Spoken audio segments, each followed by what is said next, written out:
ये बाइक कैसे चोरी हुई और ये बाइक कहाँ चोरी हुई, एग्जैक्टली क्या था वो कहानी? वापस आया, मेरे दिमाग में भी नहीं कि ऐसा कुछ हो सकता है मेरे साथ। It was shocking for me. Police को जब आपने कंप्लेन की तो क्या पुलिस हेल्पफुल थी? नहीं, यहाँ की पुलिस अच्छी है, सब कुछ है उनके पास, बट काम करने का जो रहता है ना जुनून, वो नहीं। So that's why I mention that I miss Mumbai police, because उनका एरिया ऑफ टेरिटरी है इतना वास्ट है। They are just using one wooden stick secure entire town, entire country. ऐसा कोई कंट्री जहाँ पे आप गए और आपको कल्चरल शॉक लगा? यस, चाइना में। ऐसा कोई कंट्री जहाँ पे आपको बॉर्डर पे थोड़ा विटामिन ए देना पड़ा जाने के लिए? ये रीजन में नहीं, अभी वो पार्टी शुरू नहीं हुई है। दुनिया का सफर करते करते जिंदगी का हम सफर कोई ढूंढा कि नहीं? Good question. Welcome viewers to our show podcast with Tushar Joge. मैं आपका होस्ट तुषार आज आपके लिए एक इंस्पायरिंग, एडवेंचरस, ज्योग्राफिक, हिस्टोरिक कहे, इंस्पिरेशनल कहे, इस तरह का पॉडकास्ट आपके साथ लेके आ रहा हूँ। हो सकता है आपको इमोशनल भी लगे, क्योंकि ये जो कहानी, ये जो हमारे गेस्ट स्पीकर, ये एक जीता जागता उदाहरण है कैसे आप अपने सपने को देख सकोगे, जी पाओगे और उसको पूरा कर पाओगे।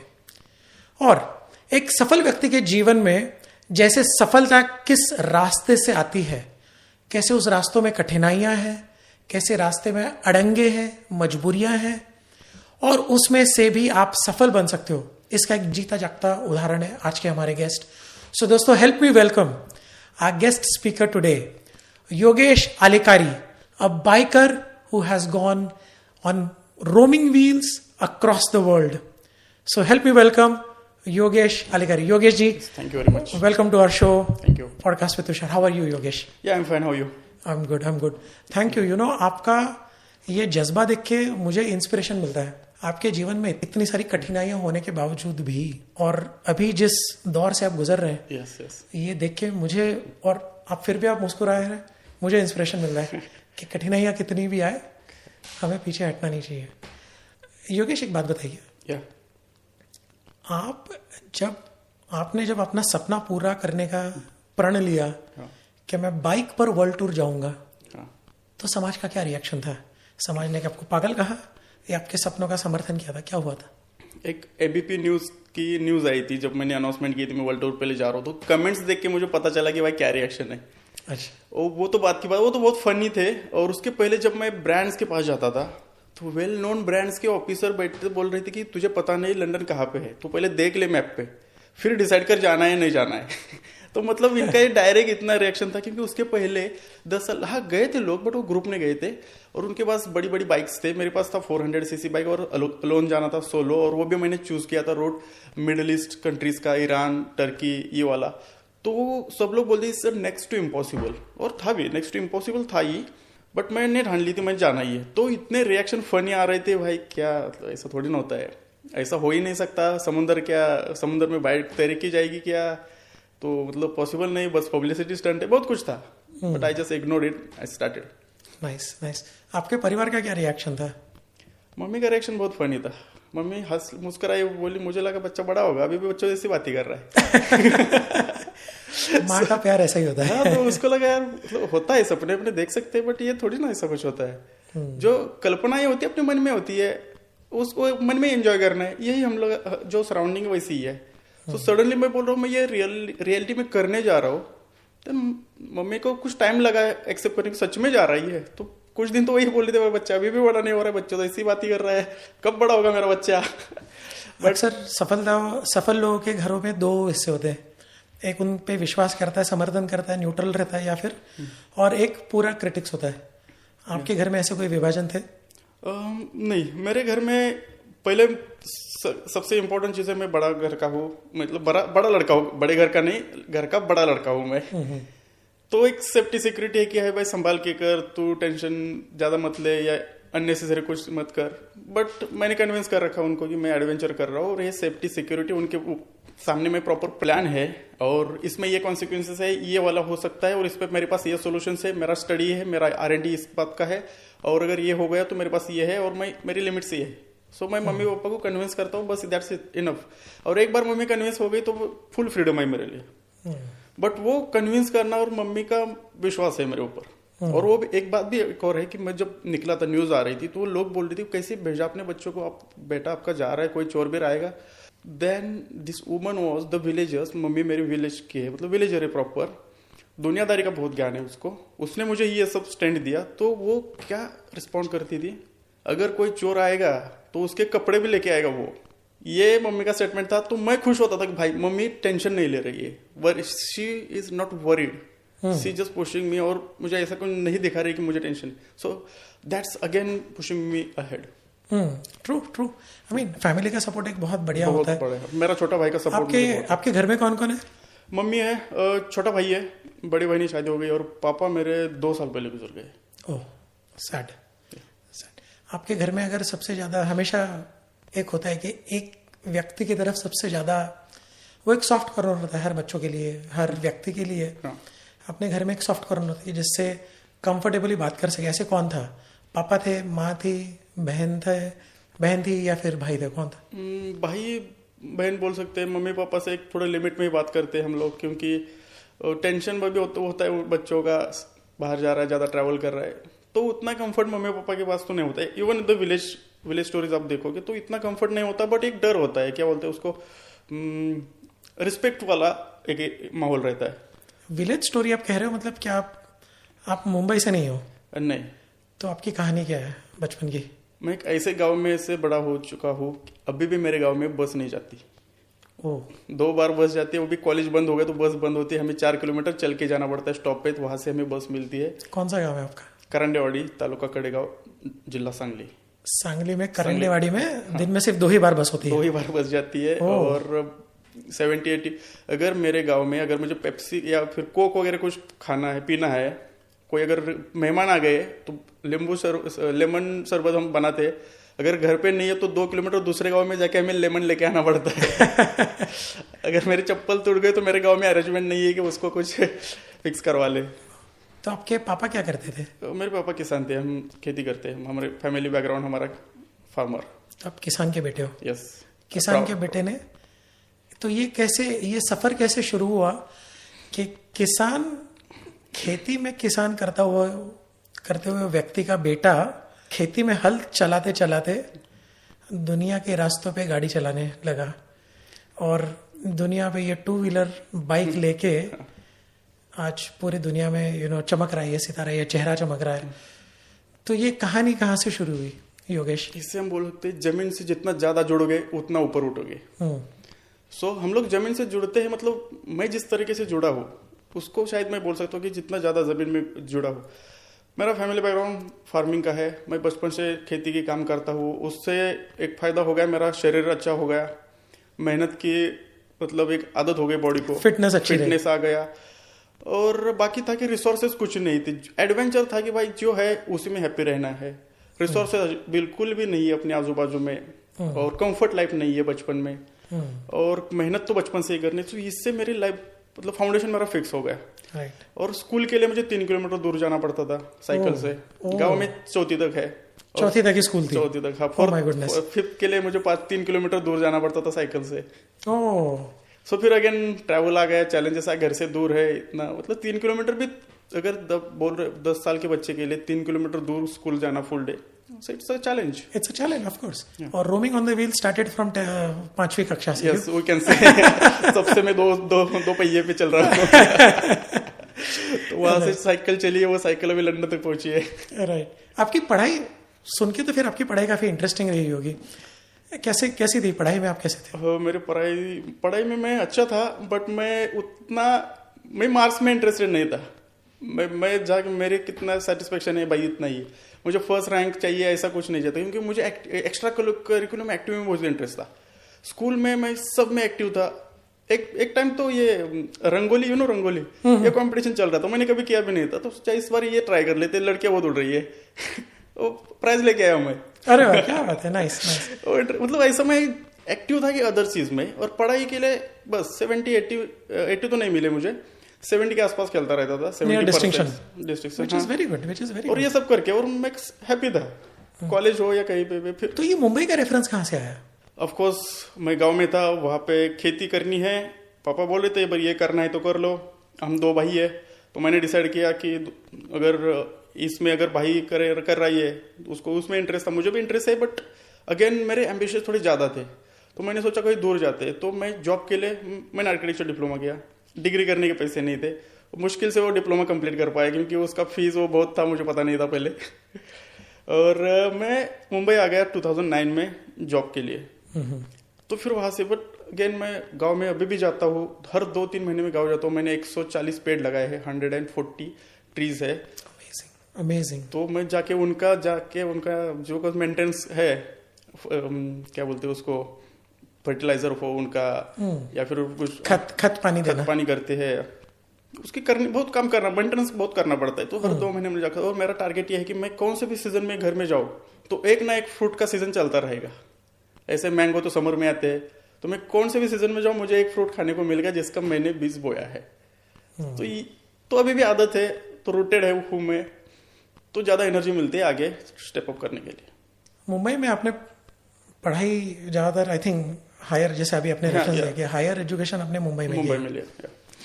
पर गांव से जाने वाला बेटा जब बड़े शहर में जाता है, जीना ही दुश्वार होता है, क्योंकि खर्चा निकालना होता है, भाड़ा निकालना होता है, पढ़ाई का खर्चा होता है।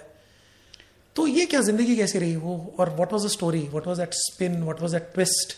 ये बहुत चैलेंजिंग टास्क था मुझे, और इसके एनर्जी बहुत इंपॉर्टेंट है। एनर्जी थी मेरे में, शरीर में पहले से, दिमाग में एनर्जी है, तो इसके वजह से मैं कर पाया। पहली बात तो मेरा पहले से मेरा ट्रैवल और एडवेंचर दिमाग में है, और बहुत कुछ करना था, बहुत कुछ सपने लेके मुंबई आया था। और मुझे बचपन से लगता था कि लाइफ बहुत छोटी है। मुझे पढ़ाई मतलब वो वाली पढ़ाई नहीं, मुझे बुक्स रीडिंग में बहुत इंटरेस्ट था, तो मेरी दुनिया बहुत बड़ी थी। मुझे किस तरह की बुक्स रीड करते हैं आप? मैं ज़्यादा बायोग्राफीज पढ़े थे, जो इंस्पिरेशन पर्सन लग रहा है कि जिन्होंने एक्स्ट्रा ऑर्डिनरी काम किया, उसकी बायोग्राफी पढ़ना मुझे पसंद है। उसके आगे जाता हूँ मैं हिस्ट्री, क्योंकि अगर हिस्ट्री पता है तो हमें फ्यूचर पता चल जाता है, या फिर उसमें सीख के हम लोग स्टेप डाल सकते हैं फ्यूचर में। सो मुझे हिस्ट्री में इंटरेस्ट है, और नॉलेज के लिए ज्योग्राफी बहुत इंपॉर्टेंट है। कहा कैसे है, अगर शिवाजी महाराज इनका हिस्ट्री रायगढ़ फोर्ट पे हुआ है तो उसकी ज्योग्राफी क्या सपोर्ट कर रही है। अगर ज्योग्राफी मुझे पता नहीं है तो हिस्ट्री को कोई मायने, उसकी वैल्यू मुझे पता नहीं चलेगी। हाइट कितनी है, वहाँ पे लड़ाई कैसी होती है, अगर वो नेवल फोर्स है शिवाजी महाराज उन्होंने किया था, तो वो समुद्र के बारे में ही मुझे पता नहीं होगा तो उसका कोई वैल्यू नहीं है। यहाँ पे अगर वाटरलू की लड़ाई हो या फिर वर्साव की लड़ाई हो, तो मुझे रशिया का टेम्परेचर डाउन होता है, और ये फ्रांस से नेपोलियन आया था, ये मुझे पता ही नहीं है। तो वो लड़ाई में जो लोग मलेरिया होके मरे थे वोल्गा के बाजू में, वो पता ही नहीं चला कि वो ऐसे कैसे हो चुका। तो ज्योग्राफी बहुत इंपॉर्टेंट है हिस्ट्री को सपोर्टिंग करने के लिए।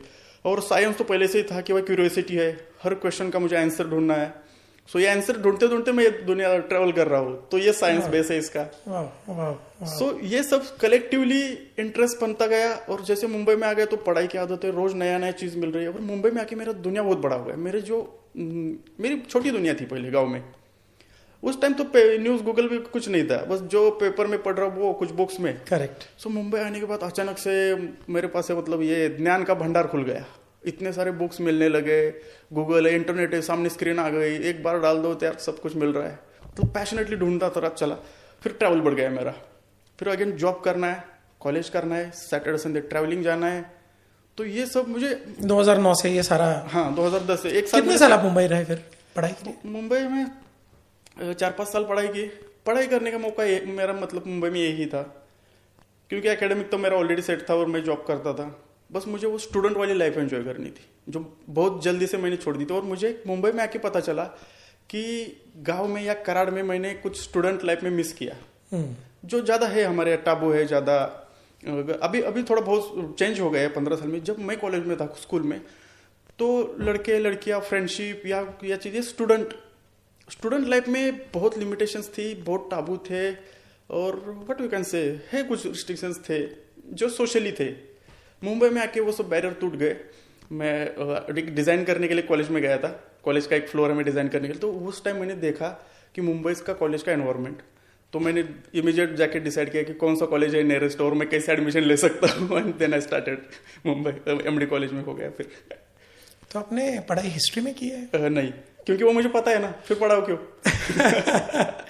तो आपकी पढ़ाई किस में हुई है? मैंने सोचा मैं आर्ट्स के लिए गया, सोचा कॉलेज चाहिए और इजी क्या है, मतलब 4-5 घंटा स्पेंड कर सकता हूँ। और मुझे चाहिए था चेस, क्योंकि चेस में बहुत इंटरेस्ट था पहले से ही। टीम नहीं मिल रही थी, टीम चाहिए तो कॉलेज चाहिए, तो ये प्रायोरिटी थी चेस और एक स्टूडेंट लाइफ। सो मैंने आर्ट्स लिया और उसमें मैंने सब्जेक्ट लिया इंग्लिश लिटरेचर, जो कि कभी सुना नहीं था, पढ़ा नहीं था, सोचा कुछ इंटरेस्टिंग होगा इसमें। इंटरेस्टिंग कुछ भी नहीं था, सब बोरिंग था। ये अपने अभी तो इसका एक फायदा ये हो रहा है, मैं जब मैनचेस्टर जा रहा हूँ तो अपना क्या नाम उनका है, शेक्सपियर जी, उनके गाँव यहाँ पे है। तो उस एक और था इंग्लिश लिटरेचर, दूसरा था इकोनॉमिक्स, जो पहले कभी नहीं था क्योंकि मैं साइंस और आर्किटेक्चर इंजीनियरिंग में था। तो सोचा इकोनॉमिक्स कुछ नया है, चलो एक्सप्लोर कर लेते। अननेसेसरी स्ट्रेस ले लिया था मैंने वो। और तीसरा था पॉलिटिकल साइंस, कुछ एंटरटेन तो चाहिए, और भारत में देखा जाए तो पॉलिटिक्स, क्रिकेट और बॉलीवुड से ज्यादा कोई एंटरटेन नहीं है, कोई एंटरटेनिंग नहीं है। हाँ। Absolutely right. तो दोनों तो मुझे स्क्रीन पे दिख रहे हैं। तीसरा था पॉलिटिक्स, तो वो बुक में आ गया। सो ये करके मैंने एडमिशन ले लिया और बहुत एंजॉय किया। और साथ में था चेस, तो मैं चेस टीम लेके कैप्टन बन गया इमीडिएट, मेरा गेम अच्छा था। और साउथ मुंबई में मैंने कॉलेज नहीं छोड़ा होगा जिसमें मैंने चेस ना खेला हो। तो आपकी हॉबी थी रीडिंग, आपने बुक रीडिंग की, हाँ, हिस्ट्री में बायोग्राफीज पढ़ते थे, आपने इंस्पिरेशन की बात की। आपके whom do you इंस्पायर, किन की ज़्यादा बायोग्राफी आपने पढ़ी है? सबसे पहले तो मैंने छत्रपति शिवाजी महाराज, उनके बायोग्राफी से मैंने बहुत सीखा हो। मतलब जो एडवेंचर, चैलेंज, एनर्जी और कम टाइम में ज़्यादा आउटपुट लेना, ये सब मैंने उनके इसमें सोचा। फिर स्वामी विवेकानंद जी, उनके बायोग्राफी से मुझे एक पता चला कि स्टूडेंट कैसा होना चाहिए, यूथ कैसा होना चाहिए, तरुण आप है तो कैसा तरुण होना चाहिए, युवक क्या होता है वो। तो मैंने ट्राई किया कि वो ऐसा युवक बने तो ज़्यादा प्रोडक्टिव हो जाए या ज़्यादा एनर्जेटिक हो जाए, और उसको पुश कैसे करे, उसको चैलेंजिंग कैसे करे, उसको एकदम फाइटिंग कैसे बनाए। छत्रपति शिवाजी महाराज ने बना दिया मुझे वैसे। और ज़्यादा एक्स्ट्रा वाइड किए, कोई रिवॉल्यूशनरी करे तो अब्राहम लिंकन का मैंने पढ़ा था वो हो, या नेपोलियन बोनापार्ट की बायोग्राफी पढ़ी थी मैंने वो, या फिर बहुत कुछ ऐसे थे। अगर कोई एंटरटेनिंग चाहिए तो मैं पुल देशपांडे उनका और चिवी जोशी उनका पढ़ता था। पुल देशपांडे इनका एक बुक है, मराठी में बुक है, मराठी वाङ्मयाचा गाळीव इतिहास। जरा जो कुछ मराठी व्यूवर्स है उनके लिए ये बुक आप अगर पढ़ रहे हो तो बुक पढ़ने से पहले खुद के क्या गिरे में झांकना चाहिए कि हम लोग ये बुक पढ़ने के लिए कैपेबल है क्या, क्योंकि वो बुक इतना हाई लेवल सार्केज्म है। आपका नॉलेज अगर है तो ये आपको समझ में आएगा, अदरवाइज वो सरासर के ऊपर से। This book is not for ordinary readers, this is for extraordinary special. तो आपने बुक रीडिंग की, आपने चेस खेला।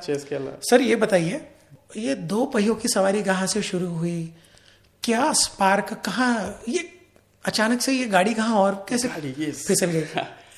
गाड़ी ऐसे कि यूथ को गाड़ी चाहिए।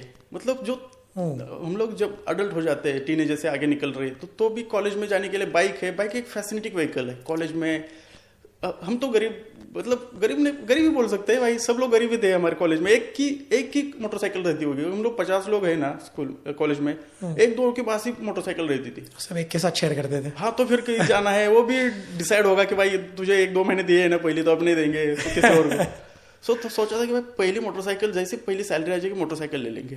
तब तक हम एक दूसरे की मोटरसाइकिल 3-3 लोग 4-4 लोग बैठ के जाते। This is not right thing, but गांव में हम लोग वही करके एक्सप्लोर करने के लिए बाजू बंजू में जाते थे। मुंबई में आ गया, थोड़ा प्रोफेशनलिज्म आ गया, फिर एक मैंने बाइक ले ली। फिर 2 लोग हम लोग ट्रेकिंग के लिए निकले। अभी जो हिस्ट्री पड़ी है वो देखनी तो चाहिए, वहाँ जाना है तो फिर ट्रेन से, बस से जाने से बेटर है बाइक से जाओ, क्योंकि हमारा ऑफिस 4-5 बजे छूटेगा, तो फिर बस से कैसे जाएंगे, फिर कहाँ, टाइम वेस्ट। तो सीधा वहीं से हम लोग ट्रैक के लिए निकल जाते हैं। रात को कहीं बाइक लगाई, सो गए, सुबह अर्ली मॉर्निंग उठ के ट्रेकिंग करके फिर शाम को निकल, या फिर Saturday stay, Sunday again full day explore, रात को मुंबई। सो ये जर्नी हो गई स्टार्ट। पहले ट्रेकिंग, वो जो सह्याद्री माउंटेन्स रेंज है वो एक्सप्लोर किया, राइट। उसके बाद ये थोड़ा नेक्स्ट लेवल गए हम लोग, कर्नाटका के फोर्ट्स और सह्याद्री एक्सप्लोर किया। ओके। फिर तो बाइक का और मजा आने लगा। एक चीज हम लोग बार बार करते हैं ना कि उसमें थोड़ा प्रोफेशनलिज्म बनता है, तो मजा भी आने लगता है। जो उसकी ज्यादा चीजें एक्सप्लोर थी, पहले तो मजा आता था बट वो लिमिटेशंस था। तो फिर मैं चला नॉर्थ ईस्ट, जो north eastern parts of India. कौन से साल में ये 2016 की बात कर रहा हूँ मैं। 2016 ओके। 16 की, हाँ। तब तक मैंने ये महाराष्ट्र के 160 फोर्ट बहुत एक्सप्लोर किया। मतलब नासिक से लेके कोल्हापुर तक, रेडी जो सावंतवाड़ी लास्ट फोर्ट है महाराष्ट्र, सब फोर्ट्स ऑलमोस्ट देख लिए थे, नासिक के देख लिए थे। तो अभी सोचा और थोड़ा करते करते राज्य से बाहर जाके तो फिर नॉर्थ ईस्ट गया और बहुत मजा आया मुझे। मतलब मैं उस रीजन के पैर में पड़ गया। मैं बार बार जाता रहा, जहाँ जैसे मौका मिले मैं नॉर्थ ईस्ट बाइक लेके जाता था। बाइक से मुंबई से? हाँ, मुंबई से 2-3 बार गया। फिर मैंने वहां पे रेंट करना शुरू किया। मेरा एक दोस्त हो गया तो फिर उसका बाइक रेंट करके जाता था।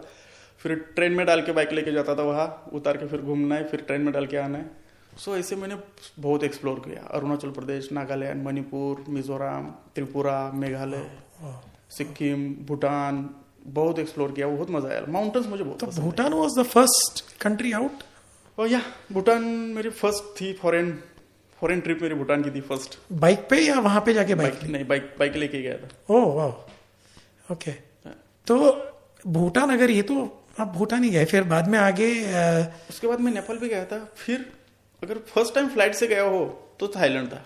अच्छा, हाँ। बाइक को लेके गए? नहीं, फ्लाइट से गया, उतरा, फिर बाइक रेंट कर ली। अच्छा, वहां पे रेंट की थी? हाँ। ओके। तो ये खुद की बाइक वाला जो जर्नी है, जो सबसे लंबा जर्नी, ये कब शुरू हुआ? इसका एक स्पार्क था। मैं जब 2016 में नॉर्थ ईस्ट ट्रैवल कर रहा था तो मेरे पास थी हीरो होंडा शाइन, और 125 सीसी की बाइक थी, छोटी सी बाइक थी। मैं गया था अरुणाचल तवांग में, और मुझे देखनी थी चाइना बॉर्डर, क्योंकि तब तक मैं बांग्लादेश बॉर्डर देख चुका था, म्यांमार बॉर्डर देख चुकी थी।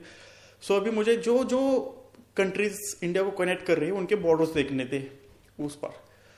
वो नहीं जा पाया, सिक्योरिटी रीजन मुझे रोका गया। मैंने रिक्वेस्ट किया, नहीं जा पाया। देन एक ऑफिसर बोला नथुला पास जाओ, वहां पे एक्सेस है, this is ordinary border and is easily accessible to the airport. Then I checked out in the Google, 1000 kilometre, okay let's do it. 4 दिन के बाद मैं पहुंच गया उधर, अप्लाई किया। ये उसके लिए परमिट चाहिए होता है, रोड परमिट, और वो रोड परमिट है इसलिए 2 दिन पहले ही मिलता है रोड के कंडीशन में। और लैंडस्लाइड हो गई, मैं नहीं जा पाया। फिर भी मैं रोड पे गया, जहां तक बंद है वहां तक गया। वो जो फौजी थे वो बोले बंद है, परमिट नहीं दिखाओ। मैं क्रॉस करने नहीं आया हूँ, मैं यहाँ शपथ लेने आया हूँ। मैं जहाँ रोड बंद था वहां खड़े रह के शपथ ले ली, मतलब ठान ली कि अब मैं बॉर्डर देखने नहीं आऊंगा। मैं जब भी अगर कहीं बॉर्डर पे आऊंगा तो क्रॉस करने के लिए आऊंगा। मैं क्रॉस करके उस पार जाना है मुझे। कहाँ जाना है, किस कंट्री में, कुछ नहीं है, कुछ डिसाइड नहीं था। वापस जाके मैंने मैप भी खोल दिए, चेक कर लिया कहाँ जा सकता है बाइक लेके। And this was the spark that अपनी ही बाइक लेके अभी ऐसे कोने में जाएगा कि जहाँ कोई ना रोक पाए। तो 2016 के बाद आप देश के बाहर, हाँ, लंबी यात्रा पे कब आप गए? अगस्त 2023। सो ये कंप्लीटली आपको 8 साल लगे। यस। मतलब 2016 के बाद जो स्पार्क लगा, हाँ, उस स्पार्क को जिंदा रखा आपने 8 साल, दुनिया से जद्दोजहद की, और 2023 अगस्त में आपने बाहर। वो कैसा समय था, वो क्या था, how was it? I want to know कि मतलब वो ये कैसी तैयारियां वगैरह, ये क्या हुआ था?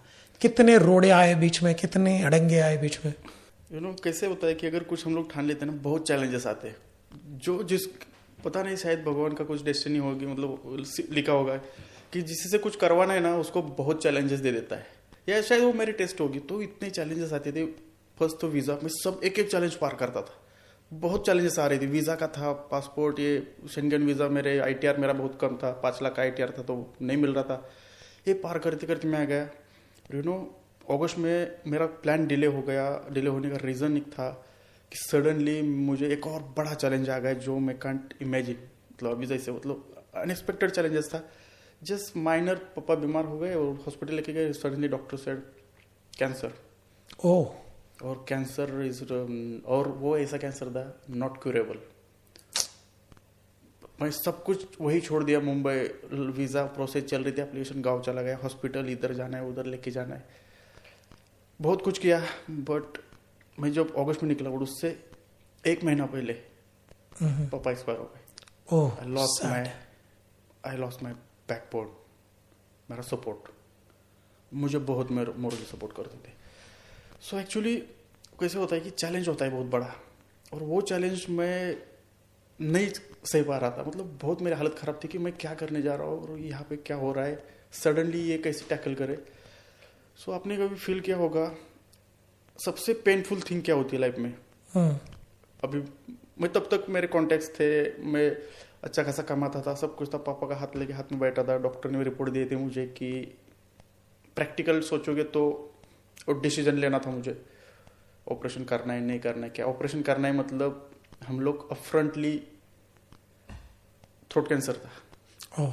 देन मैं कैसे बोलूँ कि भाई निकाल दो, मतलब मैं नहीं बोल सकता था कि ये प्रॉब्लम था। प्रैक्टिकल डॉक्टर बोला क्या करना है, नहीं करना है, करना है मतलब गला निकालना है, बस पाइप डालनी है, फिर देन ये डिसीजन था कि मैं बोल रहा हूँ कि गला काट दो, और ये कौन कैसे बोल सकता है, बहुत डिफिकल्ट होता है। ये डिसीजन मुझे लेना था।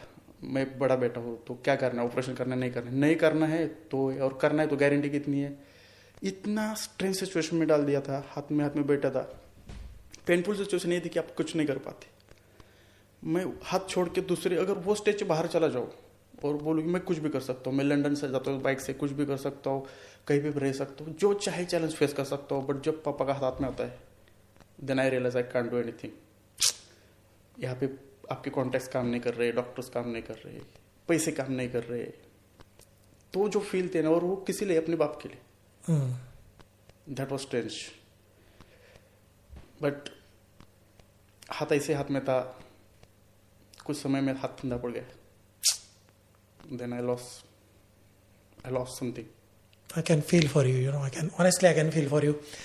I have similar story, but of course. पर योगेश जी एक बात बताइए कि I am getting emotional, sorry for that. Yogesh ji एक बात बताइए यस कि जुलाई में आपके पिताजी का देहांत हुआ, अगस्त में आप ऑन द वे थे। हाँ, बहुत कठिन रहा होगा, समाज का भी प्रेशर होगा, सबसे ज्यादा समाज का था, परिवार का भी प्रेशर होगा। परिवार का सेकेंडरी था, बट पापा की सिक्वन थी, उन्होंने मुझे वही हर टाइम पुश किया था, जो करना है प्रायोरिटी उसी को देना है, करना है, किसी बंधन में मतलब स्टक नहीं रहना है तुझे। अगर तुझे जो जितना घर से दूर रहेगा उतनी प्रोग्रेस तेरी ज़्यादा होगी। तो अगर तू डिसाइड किया है कि तुझे मुंबई में करियर करना है तो तुझे ज़्यादा से ज़्यादा टाइम घर से दूर रहना चाहिए। तो वो उनकी सिक्वन थी। तो फिर मैंने देखा, और उनका एक ही था कि मैं तुझे मैंने जो फ्रीडम दिया इसीलिए, तुझ में कुछ दिखा हो मुझे इसलिए कि तुझे जो चाहिए वो करना है। तो जब इन बिटवीन वो भी बोलते थे कि अगर कुछ हो जाए तुम रोको मत, सब अपने अपने रास्ते अपना अपना कंटिन्यू करो।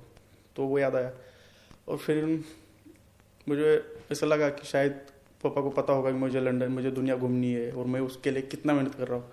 सो उन्होंने डिसाइड किया होगा घर बैठ के तो उस पर ध्यान नहीं रख पा रहा हूँ, तो ऐसी जगह जाके बैठूंगा जहाँ से मुझे वो दिख जाए, चाहे दुनिया के कौन से भी कोने में चला जाए। देन देखो मैं यहाँ पे आ गए, कुछ चैलेंजेस है, पापा देख रहे, ही इज विथ मी। अगर घर में होते तो मुझे फोन करके अपडेट करना पड़ता, अब नहीं करना पड़ रहा है क्योंकि वो ऑलवेज ऑब्जर्विंग मी। मैं भी मुझे सपोर्ट करते होंगे ऐसे एनर्जी देने के लिए इसी सिचुएशन में।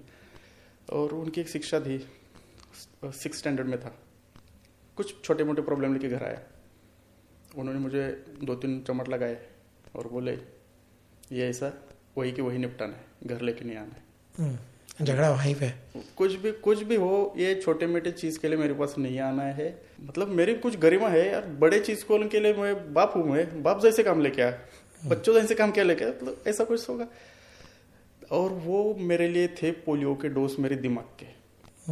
अपने शरीर का पोलियो का डोज तो मम्मी ने दिया था 5 साल तक, और उसके बाद हैंड ओवर किया था पापा के पास, और पापा ने एक ही पोलियो का डोज दिया कि मेरा दिमाग को पोलियो नहीं हो। आज तक कुछ भी प्रॉब्लम हो मुझे किसी सपोर्ट की, मतलब सपोर्ट तो मतलब वो I am not looking for talking about that kind of support, कि मैं प्रॉब्लम में हूँ वही के वही निपटाने के लिए मेरे पास 4 ऑप्शंस आ रहे हैं। मैं फिजिकली मेंटली अभी प्रॉब्लम सॉल्व करने लायक बना, चाहे दुनिया का किसी भी, अभी इमिग्रेशन हो, इतनी सारे रशिया का प्रॉब्लम हो, कुछ भी हो, मैं अपफ्रंटली वहाँ पे ये सॉल्व कर लेता हूँ या फिर एक्सप्लोर कर लेता हूँ इसमें क्या किया जाता है।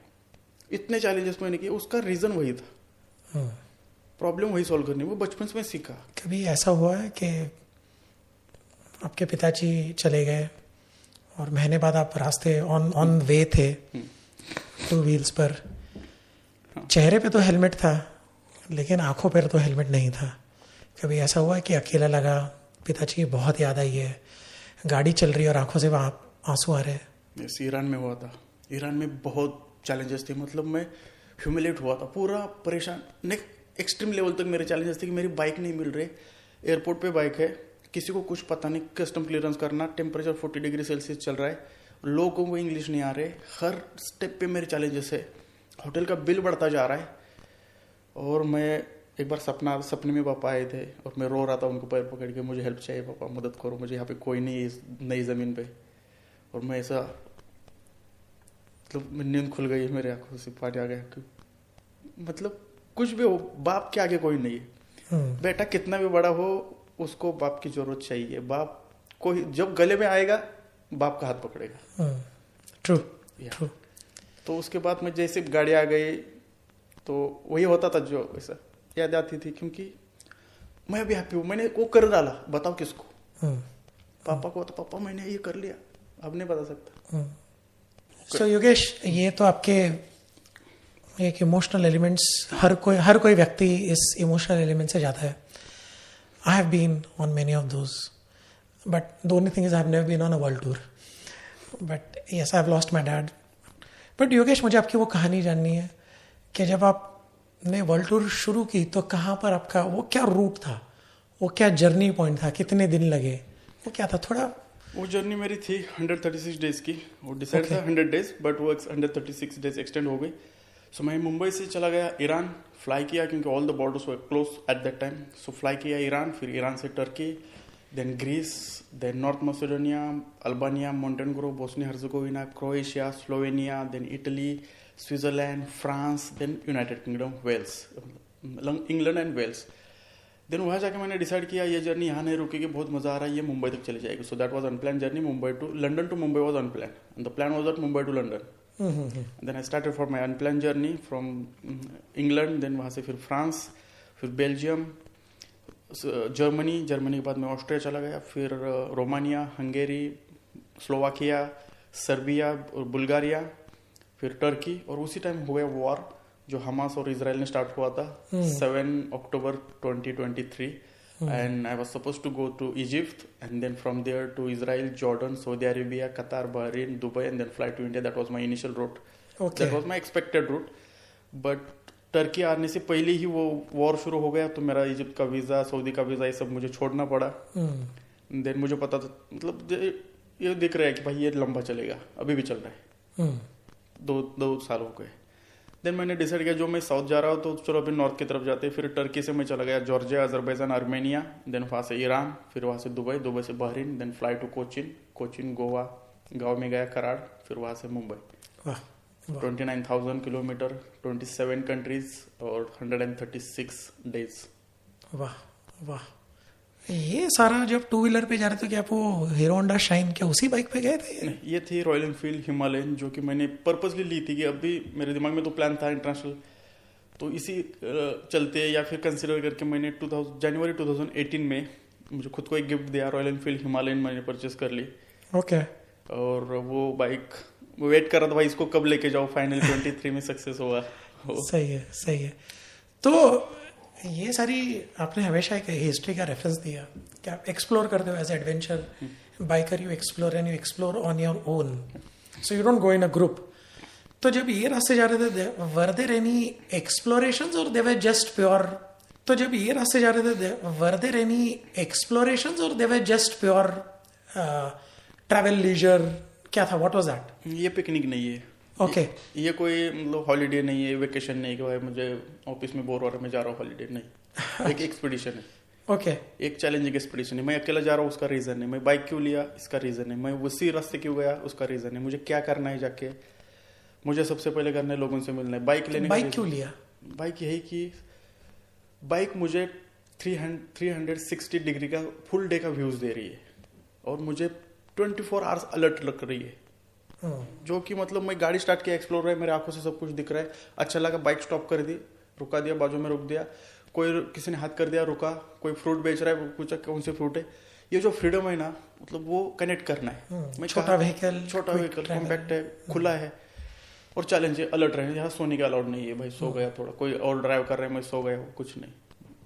कार एक अलग एडवेंचर है, मैं उसको कम नहीं ले रहा, वो अलग लेवल का एडवेंचर है, बट वो हम अपनी एक दुनिया लेके जा रहे हैं। यहाँ पे कुछ नहीं, मैं उस दुनिया में मिक्स हो रहा हूँ, मुझे वो चाहिए था। ईरान क्यों गया? हिस्ट्री है। ईरान हिस्टोरिकल प्लेस है। अगर ये तेहरान देखा जाए तो ये मोस्ट ओल्डेस्ट हैबिटेट प्लेस है, सिटी, वो देखनी है मुझे। वहाँ पे साइरस द ग्रेट, वो 2500 तो 2300 ईयर्स उसका साम्राज्य था वहाँ पे, तो वो देखना था मुझे। उसका टॉम एक है, उसको विजिट करना था। वहाँ पे एक स्कल्पचर है, उस पर लिखा है हिंदू। अगर नॉन हिस्ट्री देखी जाए हिंदूज की, तो मैं हिंदू हूँ, बट मुझे नाम हिंदू किसने दिया, कब से बोलने लगे कि हम हिंदू है, वो इसमें लिखा गया है। अच्छा, वहां पर साइरस द ग्रेट के टॉम पर, साइरस द ग्रेट के टॉम के मतलब हाँ वो यार टॉम अलग है। टॉम के बाजू में स्कल्पचर्स है, स्कल्पचर्स, ओके। स्कल्पचर्स में एक शिलालेख लिखा है और उस पे लिखा है कि उसका एक क्या बोलते हैं उसकी पालकी है और पालकी के लिए 4-5 ऐसे बहुत सारे जो उस टाइम के नॉन साम्राज्य थे, वो साम्राज्य का एक एक सैनिक उन्होंने वहां पे कार्विंग किया है, राइट। हाँ वो स्टोन कार्विंग में। तो हर एक सैनिक की उन्होंने डिस्क्रिप्शन दे रखी है। तो उसमें एक हिंदू सैनिक है, इंडिया का है, यहाँ पे उस टाइम कौन अपने ये थे, चंद्रगुप्त मौर्य, उनका एरा था। तो उनका एक सैनिक दिखाया गया था, उसको हिंदूस लिखा था, हिंदूस, क्योंकि पारसी में स को स नहीं है, ह बोलते, स ये वर्ड उनमें है नहीं। तो सिंधु नदी के उस पर रहने वाले सिंधुस, तो उन्होंने नाम रख दिया हिंदूस। तो जिस मेरे अंडरस्टैंडिंग में, मेरे पढ़ाई में जो आया है, उसका जो first non Hindu word written by this Paras, तो मुझे वो देखनी थी जगह। वो अविस्ता लैंग्वेज में, वो लैंग्वेज अभी एग्जिस्ट नहीं कर रही है, but something is there, so I wanted to visit it. उसके बाद मैं टर्की चला गया। टर्की जाने का रीजन था, मुझे देखना था इस्तांबुल शहर, मुझे वो बहुत फैसिनेटिंग लगता है, बचपन से उसके बारे में सुना है। सबसे पहले उसका रेफरेंस मेरे लाइफ में आया कॉन्स्टेंटिनोपल। ओके। अगेन 2002 में मैं 6th स्टैंडर्ड में था, हिस्ट्री की पढ़ाई चल रही थी, ब्रिटिश इंडिया में कैसे आ गए वो सिखा रहे थे सर, और उन्होंने बता दिया कि ऑटोमन लोगों ने रोमन का जो वाइजेंटाइन एम्पायर था वो कोलैप्स कर दिया, कॉन्कर कर लिया, और वहां पे कॉन्स्टेंटिनोपल जो उनकी कैपिटल थी वाइजेंटाइन की, वो कैप्चर कर ली। देन खुशकीचे मार्ग बंद झाले, मराठी में ये, हाँ मराठीमध्ये तो एक वर्ड होता, खुशकीचे मार्ग बंद झाले। खुशकीचे मार्ग मीन्स लँड रोड्स, खुशकी के लैंड रोड्स बंद हो गए, तो वर्ड था खुशकी, वो बहुत इंटरेस्टिंग था, तो वो दिमाग में रह गया। और क्यों बंद हो गया, क्योंकि कॉन्स्टेंटिनोपल कॉन्कर कर लिया ऑटोमन लोगों ने। देन ही अगेन कॉन्स्टेंटिनोपल, वो बचपन में ऐसे शब्द बहुत मजा आता था। उस टाइम यही एंटरटेन था, क्योंकि बस बुक ही है, कोई दवा पे इंस्टाग्राम नहीं है, कोई गूगल नहीं है, कोई टीवी नहीं है, दूरदर्शन आता था, मैच देखते थे। सो ये बहुत इंटरेस्टिंग वर्ड्स मेरे दिमाग में फिट हो गए। तो फिर पता चला उसको इस्तांबुल बोलते हैं, और उसका एक और खासियत है, वो शहर वो 2 खंडों में है, 2 महाद्वीप में है। इट्स मतलब वो बहुत इंटरेस्टिंग। भाई यहाँ बैठो, टैक्सी वाले को बोल रहे हो मुझे एशिया जाना है, एशिया साइड और यूरोप साइड, ये एक दुनिया का एकमात्र शहर है जो 2 कॉन्टिनेंट डिवाइड करता है। हमने 2 राज्यों को जोड़ने वाला शहर देखा है, 2 देशों को जोड़ने वाला, बट ये 2 कॉन्टिनेंट्स की बात, कॉन्टिनेंट को जोड़ने वाला शहर, महाद्वीप है वो। हाँ। और वो वहां पे बोस्फोरस, स्ट्रेट ऑफ बोस्फोरस, वो बहुत हिस्टोरी भी है उसके लिए, ज्योग्राफी है, और ट्रेडिंग के लिए भी बहुत इंपॉर्टेंट है स्ट्रेट ऑफ बोस्फोरस। उसके बाजू में फिर मरमरा, सी ऑफ मरमरा है, उसका भी मैंने स्कूल में रेफरेंस देखा था, कैस्पियन सी है या ब्लैक सी है। ये सब कुछ हिस्ट्री जो मैंने बुक्स में देखी थी, जो बैठ के वो मेरे सामने आ रही है। ये करने के लिए मैं टर्की पहुंचा। फिर वहां पे एक रास्ता है टर्की में जिसको बोलते हैं स्टोन रोड भी है, और मोस्टली उसको डार्क कैनान बोलते हैं। वो 1880 में स्टार्ट हुआ था वो रोड बनाना, उसका कंस्ट्रक्शन 2002 में बंद हो गया। 18 किलोमीटर का एक एडवेंचर पैच बचा है, उसमें 38 टनल्स है। तो इट वॉज वेरी चैलेंजिंग और बहुत इंटरेस्टिंग था वो देखने। मैंने आपके यूट्यूब चैनल पे देखा था वो। हाँ यस कि वो ये एकदम डार्क, कोई भी नहीं है, कोई जाता ही नहीं है वहां पे। जीपीएस, मेरा ड्रोन कहाँ भटक रहा था क्योंकि जीपीएस नहीं आ रहा था। वो इतनी डेप्थ वाली थी। यूफ्रेटस रिवर के किनारे, वो टाइग्रिस रिवर्स और यूफ्रेटस रिवर्स, ये 2 रिवर थे। टाइग्रिस के किनारे पे बेबीलोनियन सिविलियन डेवलप हो रही थी, और यूफ्रेटस के बाजू में मेसोपोटामिया। और रिवर सिविलियन, अगर जहाँ पे आदमी ये जो हो रहा है अपना सिविलियंस बन रही है, वो जो सिविलाइजेशन सब रिवर के किनारे हो रहे, सिंधुज रिवर हो, मैंडेरियन हो, या यूफ्रेटस हो, टाइग्रिस हो, वोल्गा रिवर हो, या नाइल रिवर के किनारे इजिप्ट की हो, और ये कौन सी अपनी ये ग्रीस की, अभी वो रिवर का नाम नहीं आ रहा है, वो माया रिवर हो, ब्राजील में माया सिविलाइजेशन हो गई वो अमेजोन के। तो ये रिवर बहुत इंटरेस्टिंग होती है। तो वहाँ पे वो थी यूफ्रेटस रिवर, वो देखना था। फिर मैं गया कॉन्स्टेंटिनोपल के कॉन्स्टेंटाइन गांव में। फिर वहां से मैं गया था नॉर्थ मैसेडोनिया, जो सिकंदर का गांव, अलेक्जेंडर द ग्रेट जो कहाँ से आ गया, तो वो नॉर्थ मैसेडोनिया। फिर मुझे एथेंस जाना था। एथेंस जाने का रीजन यही था कि मैं 9th स्टैंडर्ड में था, और ओलंपिक कब स्टार्ट हो गए वो सुना था मैंने, उसमें लिखा था 2 मार्क मिले थे मुझे। 4000 साल पहले एथेंस में फर्स्ट ओलंपिक गेम्स हुए थे।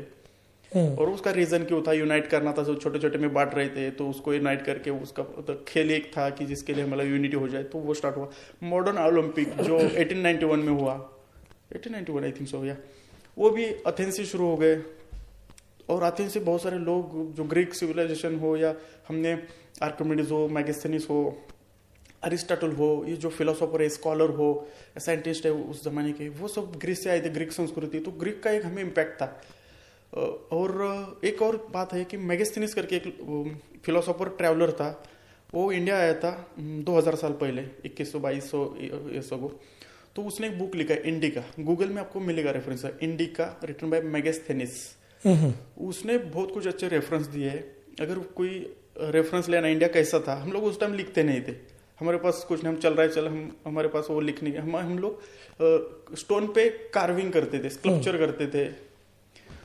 तो उसने एक बुक लिखा था इंडिका, वो बहुत अच्छा रेफरेंस है इंडिया कैसा था देखने के लिए। वो मेरे पढ़ाई में आ गया भाई, वो तो ये बंदे को मिलना चाहिए, उसका देखना चाहिए, बट अनफॉर्चुनेटली मुझे उसका गाँव या नहीं मिला। शायद वो इतना वैल्यू नहीं दिया होगा लोगों ने, हमने जैसे कुछ लोगों को भूला है वैसे उन्होंने भी कुछ को भूला होगा, तो अनफॉर्चुनेटली उनका नाम हो गया। फिर उसके बाद में बाल्कन कंट्रीज में गया। बाल्कन बहुत ही इंटरेस्टिंग है, जो माउंटेन पे जाओगे आपको ऑटोमन का स्कल्पचर दिखेगा, सिटी का स्ट्रक्चर ऑटोमन दिखेगा, और किनारे पे जाओगे तो रोमन दिखेगा, क्योंकि रोमन एम्परर पूरा मेडिटेरियन सी को कवर करा था, हर किनारे पे उनका साम्राज्य था। तो वो इम्पैक्ट किनारे पे दिखता है। तो किनारे की सिटी विजिट किया तो चेंज हो रहा है, माउंटेन में चले गए तो ऑटोमन है। तो फिर वहां से क्रोएशिया, मुझे वेनिस देखना था। वेनिस बहुत इंटरेस्टिंग है, टाउन है, जो सिक्योरिटी की वजह से वो सब शहर समुद्र में शिफ्ट कर गए। एक छोटा सा आइलैंड था, उस पर लकड़ी वगैरह डाल के उसको एक फ्लोटिंग आइलैंड बना दिया, फिर ट्रांसपोर्टेशन के लिए कैनाल बना दिया, राइट। वो बहुत इंटरेस्टिंग था, वो देखना था, वो देख लिया। फिर वहां से मुझे मिलानो जाना था, मैंने मुसोलिनी, बेनेटो मुसोलिनी का देखा था, उसको लोगों ने पहले सर पे ले लिया, फिर लगा कि ये तो हमारा ही नुकसान करने आ रहा है, फिर उसको लोगों ने ही मार दिया। और हिंदुस्तान की एक खासियत है, हमारे यहाँ पे किसी राज्यकर्ता का असैसिनेशन नहीं हुआ आज तक। हमें रक्त रंजित क्रांति जो बोलते हैं, ये जमीन पे नहीं हुई। अब दुनिया की देखोगे तो लोगों ने मिलके अपना राजा को मारा हो या फिर असैसिनेशन किया हो, बट यहाँ पे राजा बदलने के लिए ये जमीन पे असैसिनेशन नहीं हुआ। मुगलों का हुआ, मुगल अपने नहीं है। हाँ, मुगल अपने नहीं है, ये खुद अपने राजाओं ने एक दूसरे को नहीं किया। करेक्ट। मुगल औरंगजेब के औरंगजेब ने भाई को मारा, वो कल्चर लेके आ गए, वो अपना यहाँ पे एंजॉय किया कल्चर है उन्होंने, उसके बोल लेने देने। बट यहाँ पे जमीन पे यहाँ का कल्चर फॉलो करने वाला एक भी नहीं है कि जिसका असैसिनेशन हो, जिसको लोगों ने चुन के दिया हो और फिर उसको लोगों ने ही मारा हो, राइट। वो नहीं है ये जमीन पे। That's why I proud to be on this soil. So फिर मैं मिलान गया, फिर वहां से स्विट्जरलैंड गया। स्विट्जरलैंड जाने का रीजन, स्विट्जरलैंड बहुत ब्यूटीफुल कंट्री है, अल्प्स देखना था, बट मुझे देखना था अल्बर्ट आइंस्टाइन, उनका घर। बचपन में जिनके कहानियां, वो सब मिरेकल्स देखते थे। यस, ये जो भाई अभी तक मतलब दिमाग लगाना पड़ता है कि इसको कैसे सोल्व करे। वो उस बंदे के घर जाना था, जो सर है अल्बर्ट आइंस्टाइन, उन्होंने दुनिया को स्पीड बना दिया। मतलब इतना स्लो चल रहा था, जो साइंस तो बूम कर दिया उस बंदे ने। वो जो महान आत्मा बोल सकते हैं उनको, उनके घर जाना था मुझे।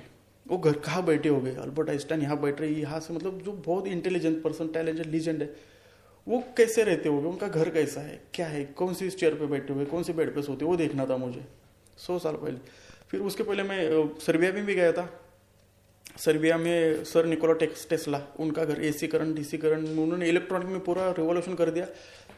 थाउजेंड्स ऑफ पेटेंट फ्री में बांट दिए उन्होंने। कोई पेटेंट कुछ नहीं, जिसको चाहिए उठा लो, काम करो, बस दुनिया को सुधारो। करेक्ट। फ्री वाले पेटेंट करने वाला एक में साइंटिस्ट होगा, कोई क्या बोलते उस कंट्रोवर्सी नहीं, कुछ पैसा वैसा नहीं, ये लोग करो। तो थॉमस अल्वा एडिसन भी है, इनका भी कुछ था, वो थोड़े प्रिविलेज में रहे, इनको प्रिविलेज नहीं मिला, बट इनका टैलेंट ज्यादा था।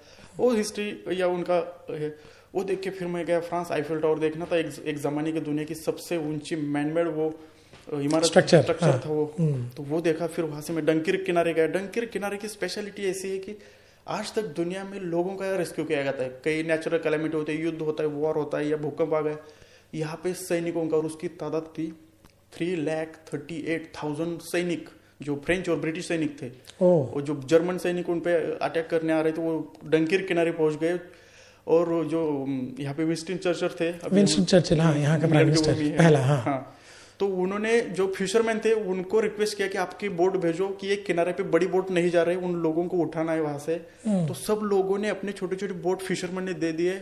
छोटे छोटे बोट में से 3,38,000 सैनिक ब्रिटेन के किनारे पे आ गए और ऊपर से फायरिंग हो रहा था यार, ये बच के देखा तो और इस तरफ डोवर कैसल में नीचे उन्होंने वो जो सैनिकों के लिए बनाया था, right right. Yes, Dover castle बहुत बड़ा है, रोड के बाजू में ही है। हाँ करेक्ट आप एंट्री करो तो दिखेगा। तो वो हिस्ट्री देखनी थी मुझे डंकिर्क, वो देखा। फिर डोवर आया, डोवर कैसल, डोवर मोनूमेंट एक है। वर्ल्ड वॉर 1 में भी वो मोनूमेंट है। हाँ। और 2 में एक लाइन बढ़ा दी उसमें, वो बहुत कंफ्यूज है। मैंने अभी भी देखा, मतलब लास्ट टाइम देखने पाया। नीचे वो अंडर टनल हॉस्पिटल उन्होंने बनाया डोवर कैसल में नीचे, वर्ल्ड वॉर 2 के टाइम पे, जहाँ पे उन्होंने ग्राफिटी करके रखी है। अभी भी वो ग्राफिटी है। हाँ, मैं वो नीचे जाके नहीं देखा वो। मैंने वो राउंड टाइम कम था, इवनिंग हो रही थी, फेरी से आया था, तो बस जस्ट मुख्य दर्शन घेतलं मी। ओके। देन वहां से मैं ब्राइटन किनारे गया। ब्राइटन जाने का मकसद यही था कि वहां पे वही के किनारे वीर सावरकर जी ने एक अपना महाकाव्य बोल सकते हैं या फिर एक कविता रची थी, ने मज सीने परत मातृभूमि से सागरा प्राण तळमळला। तो वो तो उसका मतलब क्या हिंदी में? एक सिंपल लाइन इससे बोल सकते कि मुझे मेरे जन्मभूमि लेके चलो, है सागरा समुद्र, प्लीज मुझे यहाँ से मेरी जमीन पे लेके जाओ, मुझे जाना है मेरी जमीन, मेरा यहाँ पे दिल नहीं लग रहा है, तिलमिला रहा है, मतलब मुझे वापस जाना है, मेरी जमीन पे लेके जाओ। क्योंकि उस टाइम सागर से आते थे, उस टाइम फ्लाइट नहीं था, तो उसको रिक्वेस्ट कर। तो वो ब्राइटन की सी शोर पे बैठ के, सी शोर पे, हाँ, वो जो पत्थर वहाँ पे जो हमारे यहाँ कैसे सैंड वाला रहता है बीच, वो बीच अलग ही था। हाँ, वहाँ पे रॉकी बीच। हाँ, रॉकी बीच। और ठंडी हवा चल रही थी और अटलांटिक ओशन था। हमारे समुद्र, अरबी समुद्र अटलांटिक ओशन में बहुत डिफरेंस है। हमारा ह्यूमिड है, यहाँ पे थोड़ा ड्राई वेदर भी है और ज्यादा कोल्ड, फ्रीजी होता है, राइट, फ्रीजिंग कोल्ड होता है। सो वो मोमेंट में पता चलता है नहीं, अपना सब कुछ सही है, अपना वेदर, अपना 12 महीने घर, ये अपना जमीन, अपने लोग। सो वो वहाँ पे मुझे फील करना था। फिर वहाँ से मैं चला गया हेवन वे, जो दुनिया का पहला बुक टाउन है, हेवन वे। फिर वो देखने के बाद उसकी भी इंटरेस्टिंग स्टोरी है। 1870 सेंचुरी में अमेरिका में जो डिजिटल क्रांति आ गई है, डिजिटल लोग सब स्क्रीन पे पढ़ने लगे। तो यहाँ का एक बंदा घूमने गया, तो उसने बुक उसको पता चला बुक सस्ते में मिल रहे हैं, रद्दी के भाव में। उसने इतना परचेस स्टार्ट करने लगा, स्टार्ट करते करते इतना बन गया, जहाज भर गया, और लेके आया अपने गाँव। फिर वहाँ पे दुकान लगा दिया, फिर लोगों को अप्रोच किया, भाई आ जाओ देखो। तो बन गया first book town of the world. मैंने शॉर्ट हिस्ट्री बताई, बहुत इंटरेस्टिंग है। फिर वहां से मैं चला गया, मुझे देखना था सुवर्णदुर्ग कैसल। ये कैसल के मराठा साम्राज्य के फुटप्रिंट हमें यहाँ मिलते हैं। जो हमें कोस्टल किनारे पे एक फोर्ट है, उसका नाम है सुवर्णदुर्ग। और जो कान्होजी महाराष्ट्र में, हाँ, एडमिरल कान्होजी आंग्रे, उनका वो बेस पॉइंट था, उनका कैपिटल था वो कोस्टल। और वहां से वो पूरा कंट्रोल करते थे अरब सी, हिंदी महासागर, अरब सी। और ये ऑल द यूरोपियन जो थे, जो हमारे पास आए थे इन्वेडर, उनको उन्होंने जकात लेना शुरू किया था। उनका कंट्रोल, सबके मूवमेंट पे कंट्रोल आया था। तो फिर ये 1755 में सर जेम्स विलियम्स, उसने वो फोर्ट जीत लिया। और फिर वो मराठों का साम्राज्य था, उसका ताकत बहुत कम हो गया, तो इनको फ्री हैंड मिल गया यूरोपियन लोगों को। सो उसको यहाँ पे बहुत रिस्पेक्ट मिला। फिर उसके वाइफ ने उसके जाने के बाद एक कैसल बना दिया, ये गिनीज टेकरी के, गिनीज जो हिल है उसके आगे वाली हिल्स में एक कैसल बनाया, उसको नाम दे दिया सुवर्णदुर्ग कैसल। तो वो ब्रिटिश एक्सेंट में है, और जिसका मेन वही है, सुवर्णदुर्ग कैसल। सुवर्ण मीन्स गोल्ड, सोना, गोल्ड, करेक्ट। सोने जैसा इंपॉर्टेंट किला या सोने जैसा किला, तो सुवर्णदुर्ग। सो यहाँ पे उन्होंने लिखा है सुवर्णदुर्ग। अभी वो कैसल रेस्टोरेंट है, बट वहाँ पे बोर्ड भी लिखा गया है कि ऐसी ऐसी हिस्ट्री है इसकी। तो वो देखा मैंने, और फिर लंदन ब्रिज देखा, फिर वापस अपने रास्ते चला गया। मैंने अभी ये दोनों क्लब करके रास्ता बताया। Okay, nice. और फिर आपने जैसे कहा था कि मुंबई लंदन तो प्लान था, लेकिन लंदन मुंबई प्लान नहीं था, तो उसके रास्ते में कुछ ऐसी कोई इंटरेस्टिंग चीजें थी या it was just a? No, इसमें बहुत सारे इंटरेस्टिंग चीज, इसमें मैंने बहुत सारे सिटीज एक्सप्लोर किए। उसमें सबसे पहले मैं गया ये एंटवर्प, ब्रसेल्स जाना था मुझे। फिर वहां से मैं गया स्टुटगार्ट, जहाँ से मर्सिडीज स्टार्ट हुई थी, स्टुटगार्ट विलेज और मर्सिडीज में बैक वो स्टार्ट। मर्सिडीज म्यूजियम देखना था, वो नहीं देख पाए, मंडे था, मंडे बंद रहता है। फिर वहां से मैं हेडलबर्ग कैसल देख के मैं चला गया म्यूनिक जाने का रीजन था कि 73 में एक ओलंपिक हुआ था, और इजराइल के 7 एथलीट्स और एक कोच को पैलेस्टीन टेररिस्ट ने मारा था, और वो सिनेरियो हैपनिंग हुआ था वो म्यूनिक में। तो वो मुझे देखना था, वो होटल देखना था, वो ओलंपिक स्टेडियम देखना था। फिर उसके बाद 20 ईयर्स तक मोसाद का ऑपरेशन चला दुनिया भर में, और जो इन्वॉल्व थे सबको मारने के बाद ही ऑपरेशन स्टॉप कर दिया। तो वो मुझे देखना था कि भाई वो रीजन, मतलब वो क्या जमीन कौन सी है वो। और सडनली मुझे अक्टूबर फेस्ट एंजॉय करने को मिला, same what a coincidence. Then वहां से स्टार्ट हुआ। वियना शहर में जाने का रीजन वही था, डेन्यूब रिवर देखनी थी मुझे। डेन्यूब रिवर पे एक फ्लड रेसिडेंट, क्या बोलते हैं उसको, फ्लड ना आ जाए इसके लिए एक बहुत अच्छी सिस्टम बना, एक शहर में ही कैनल बना दिया। ओके। जब रिवर शहर में एंट्री करती है तो कैनल, रिवर को डिवाइड किया गया आर्टिफिशियली, और जैसे सिटी एंड होती है तो कैनल सेम हो गया, मतलब रिवर में। तो आज तक फ्लड नहीं आया, 100 ईयर्स हो गए। 1924 को वो काम शुरू किया था। आज 2025 में वो शहर ने कभी भी फ्लड नहीं एक्सपीरियंस किया। ओके। सो वो देखना था मुझे। वो देखने के लिए मैं, कैले टेकड़ी है वहाँ पे, हिल है कैलियान, वहाँ जाके मैं देखा कि भाई ऐसा होता है। क्योंकि मैं जिस एरिया में रहता हूँ वहाँ पे फ्लड आता है ज़्यादा, तो मैं हर साल हम लोग जाते हैं वॉलंटियरिंग करने के लिए, सामान वामान लेके। तो था कि हम लोग उस पे उपाय नहीं कर पा रहे। तो फिर वियना हो गया। फिर उसके बाद मुझे बुडापेस्ट देखना था। बुडापेस्ट बहुत सुंदर शहर है।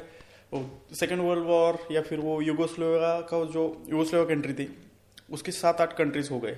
तो वो जो नाटो के अगेंस्ट वॉर चल रहा था, उसके एक जेलजेवा एयरबेस देखा मैंने, अंडरग्राउंड एयरबेस था। अंडरग्राउंड एयरबेस आप इमेजिन कर सकते हो, टनल्स में एयरक्राफ्ट जाके मतलब हाइड हो रहे, टनल से बाहर आके सीधा टेक ऑफ, रनवे अंदर टनल में जा रहा है, हाफ रनवे टनल में है, और टनल से जैसे बाहर आएगी तो फ्लाइट टेक ऑफ होगा, जैसे लैंड होगा 2 मिनट में गायब हो जाएगा, पता ही नहीं। और अंदर एक नहीं, ऐसे हजारों नहीं बोल सकते, 50-60 स्क्वाड्रन अंदर रह सकती थी, इतना स्पेस बनाए। जेलेवा एयरबेस बोल सकते हैं आप उसको। ओके। क्रोएशिया, अभी क्रोएशिया में है, और बोस्निया के बॉर्डर में, जंगल में। वो मैं ढूंढ के कहाँ से पहुंच गया, वहां पे नहीं मिल रहा था, किसी को पता नहीं था, क्योंकि मेरा प्रोनाउंसिएशन अलग है, इनका अलग है। वो फाइनली मैं पहुंच गया उधर जंगल में। इंटरेस्टिंग चीज थी वो कब आप गूगल पे सर्च करना, कभी भी आप क्रोएशिया गए तो वहां जाना। फिर वहां से मैं बुडापेस्ट, ये हंगेरी गया, फिर बुडापेस्ट गया। रोमानिया का एक ट्रायंगल है, 3 कंट्रीज का एक पॉइंट है, 3 कंट्री बॉर्डर, वो देखी। फिर वहां से मैं बुल्गारिया गया, सोफिया शहर देखा। फिर वहां से again Turkey, northern part of Turkey देखा, ब्लैक सी के किनारे ट्रैपजोन किया। फिर मैं वहां से जॉर्जिया गया, तिब्लिसी देखा। रशिया बॉर्डर कास्बेगी, वहां गया, वहां पे फ्रेंडशिप ब्रिज, फ्रेंडशिप एक मोन्यूमेंट है। 2006 में रशिया का और जॉर्जिया का वॉर हुआ था, रशिया ने बहुत लोगों को यहाँ पे मारा था, तो और अगेन सेटलमेंट हो गई। फिर फ्रेंडशिप ब्रिज भी बन गया, बहुत ईजी है इनके लिए ये सब करना। तो वो देखना था, फ्रेंडशिप कैसी बनती इतने लोगों को मारने के बाद भी, वो देखा। फिर वहां से अजरबैजान में मुझे जाना था, एक फायर, जो नेचुरली फायर वेल बोल सकते, वो देखा। फिर बाकू शहर देखा मैंने। फिर वहां से आर्मेनिया गया।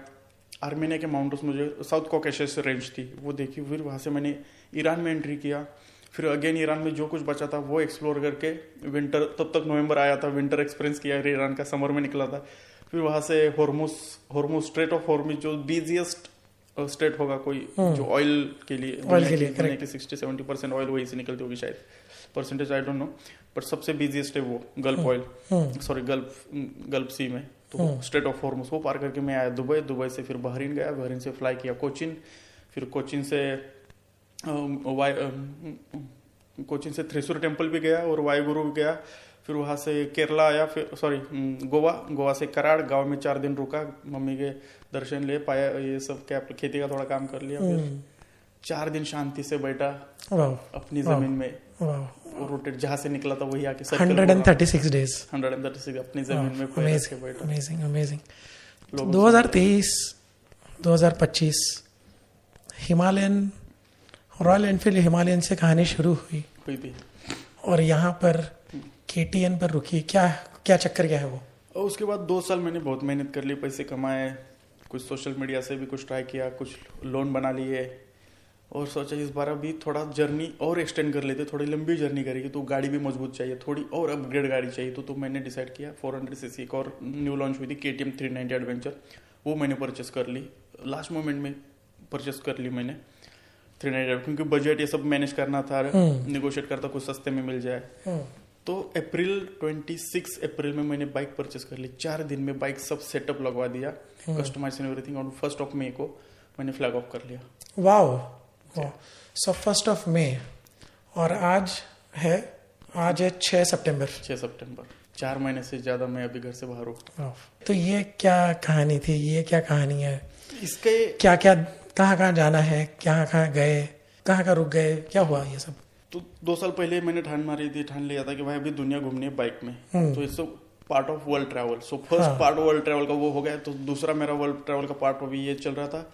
सो सोचा कि यहाँ से भी देखना है सिल्क रूट। अगेन हिस्ट्री पसंद है, सिल्क रूट की हिस्ट्री मुझे पसंद है, और मुझे बहुत सारे हिस्टोरिकल प्लेसेस एक्सप्लोर करने थे। जोग्राफर के लिए नॉर्दर्न पेरिफेरा बहुत इंटरेस्टिंग है, तो वो एक्सप्लोर करना था।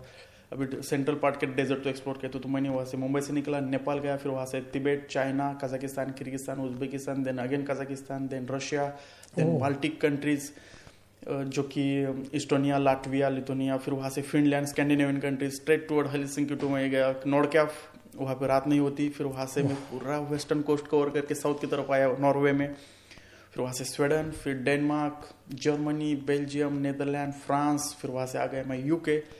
और यहाँ से मुझे आगे जाने वाला था, स्कॉटलैंड और यूके की कंट्रीज एक्सप्लोर करके मैं जाने वाला था। फिर यहाँ से again Europe, Spain to Morocco, Morocco to south of Cape Town, all the way western coast of countries, every country western coast African continent की। फिर वहाँ से मुझे जाना था ईस्टर्न कोस्ट केनिया तक। फिर केनिया से मैं डिसाइड करने वाला था इंडिया जाने का, मुंबई जाना था मुझे भारत में फ्लाइट से या फिर शिपिंग करके। तो और कितने दिनों का जर्नी प्लान? अभी भी 4 महीने का जर्नी बाकी और भी है, 4 महीने, और 32 कंट्रीज बाकी है। 32 कंट्रीज। तो ये रास्ते में आपने क्या क्या देखा? और फिर हम ये रास्ते में मैंने सबसे पहले हिमालय पार किया, जो कि मेरा सपना था कि हिमालय में मैंने बहुत ट्रेकिंग किया था, तो मैं वेट कर रहा था कि इसको पार कब करूं।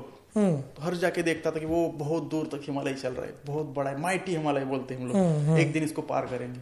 और उस दिन पार किया मैंने बाइक पे। मैं गया तिब्बतन प्लाटो पे, वेस्टर्न साइड से, ये तिब्बतन साइड से मैंने एवरेस्ट बेस कैंप विजिट किया, जो कि 70,700 फीट पे है। फिर वहाँ से लासा गया। लासा बहुत हिस्टोरिकल प्लेस है, पोटाला पैलेस है, वहाँ से दलाई लामा इंडिया में एंटर किया। आपने इंडिया से एग्जिट कहाँ से लिया था? मुंबई से निकला, नासिक गया, फिर भोपाल, इंदौर, फिर झांसी, फिर कानपुर, लखनऊ, गोरखपुर, फिर वहाँ से सोनोली, अयोध्या भी गया। राम मंदिर का मूर्ति का दर्शन नहीं मिला क्योंकि मैं नहीं कर सकता था, रश बहुत थी। मैंने मंदिर का दर्शन लिया, मूर्ति तो देखी जाएगी, मुझे मंदिर देखना था। वो मंदिर देखने के बाद आशीर्वाद लेके मैं निकला हूँ, तो सब अच्छा ही होगा। फिर वहाँ से मैं गोरखपुर गया, गोरखनाथ मठ का भी बाहर से दर्शन लिया, फिर सोनोली बॉर्डर, फिर काठमांडू, पशुपतिनाथ देखा। फिर वहाँ से चाइना, कजाकिस्तान, किर्गिस्तान। कजाकिस्तान में, चाइना में मैंने सिल्क रूट का मेन लाइन है वो चाइना में, तो वहाँ पे एंट्री किया। टर्पन करके गाँव, एंशिएंट सिटी, वो देखी। वहाँ पे एक एडलियांग करके लेक है, जो सेकेंड डीपेस्ट पॉइंट है ऑफ द अर्थ। जो पहला है वो ये डेड सी है, जॉर्डन सी के, जॉर्डन और इजराइल के बॉर्डर पे, जो है 500 मीटर बिलो सी लेवल। ओ डेड सी 500 मीटर बिलो सी लेवल हो। और ये जो एडलैग है वो 128 मीटर बिलो सी लेवल है, जो सेकंड डीपेस्ट पॉइंट। उसके पहले मैं हाईएस्ट पॉइंट ऑफ चाइना में था 17,700 फीट पे, और 2-3 दिन में सीधा पहुंच गया डाउन, मतलब पूरा हाइट से लेके डाउन तक पूरा सीधा। ये ट्रांजिशन लाइफ में मुझे चाहिए थी, इसलिए ये जर्नी मैंने प्लान किया था कि मुझे नॉर्दर्न साइड जाना है, क्योंकि यहाँ पे ज्योग्राफी बहुत खतरनाक है। फिर वहां से कुंडलुन माउंटेन पार करके मैं पामीर माउंटेन की तरफ आया। पामीर हाईवे, पामीर माउंटेन बहुत सुना था, वो देखा। फिर वहां से मैं सिल्क रूट ही लेके मैं आ गया फिर कजाकिस्तान, किर्गिस्तान में। तो किर्गिस्तान में नारायण रिवर एक्सप्लोर की, और सिरदरिया, अमुदरिया, जिसकी वजह से जो अरल सागर है उसको, वो the major water source of Aral सागर वाज सिरदरिया, अमुदरिया, वो देखा। फिर ये ताशकंद ये अरल सागर का भी कोई हिस्ट्री है ना, काफी इंटरेस्टिंग हिस्ट्री है अरल सागर की। अरल सागर ये ऐसा पॉइंट है जो मतलब second largest salt water body थी, इस प्लेनेट की second largest salt water body. और जो हमारे जो मानव के इंटरफेरेंस है निसर्ग में, ये जो नेचर में, उसकी वजह से एक समुद्र ड्राई हो गया। 30-40 साल पहले वहां पे जहाज चलते थे, लोग फिशिंग करते थे, इंडस्ट्री थी वहां पे, फिशिंग इंडस्ट्री। एक समुद्र यूज किया जाता था इस मतलब व्यापार के लिए हो या फिशिंग के लिए हो, लोगों की पूरी लाइफ लाइन थी, वो आज ड्राई हो चुका है। आज बूढ़े लोग बोलते कि हमने देखा है वहां पे समुद्र था। तो आई गॉट शॉक्ड है कि ये चीज कैसे हो सकती है, मतलब एक जगह पे समुद्र है, आज नहीं है, मतलब अभी क्या है वहां पे, वो मैं इमेजिन नहीं कर पा। कितना भी पढ़ो, कितने भी वीडियो देखो, नहीं, मुझे वहां जाना है, मुझे वहां खड़ा रहना है। तब पता चला कि क्या चीज होती है। देन मैं वहां गया, यहाँ पे समुद्र था, मतलब जो हम लोग मूवी देखते हैं, हम सीन क्रिएट करते हैं VFX करके, हॉलीवुड में देखिए कि ऐसा पानी चला गया, वो मैं एक्सपीरियंस कर रहा था। वो बहुत इंटरेस्टिंग चीजें थी, मतलब थी थोड़ी दर्दनाक है कि लोगों का लाइफस्टाइल चेंज हो गया है, उनको लाइफ जीने के लिए जो काम है वो चेंज करना पड़ा, पूरा उनका ये क्या बोलते हो लाइफस्टाइल ही चेंज, लिविंग ही चला गया, लिविंग ही चला गया।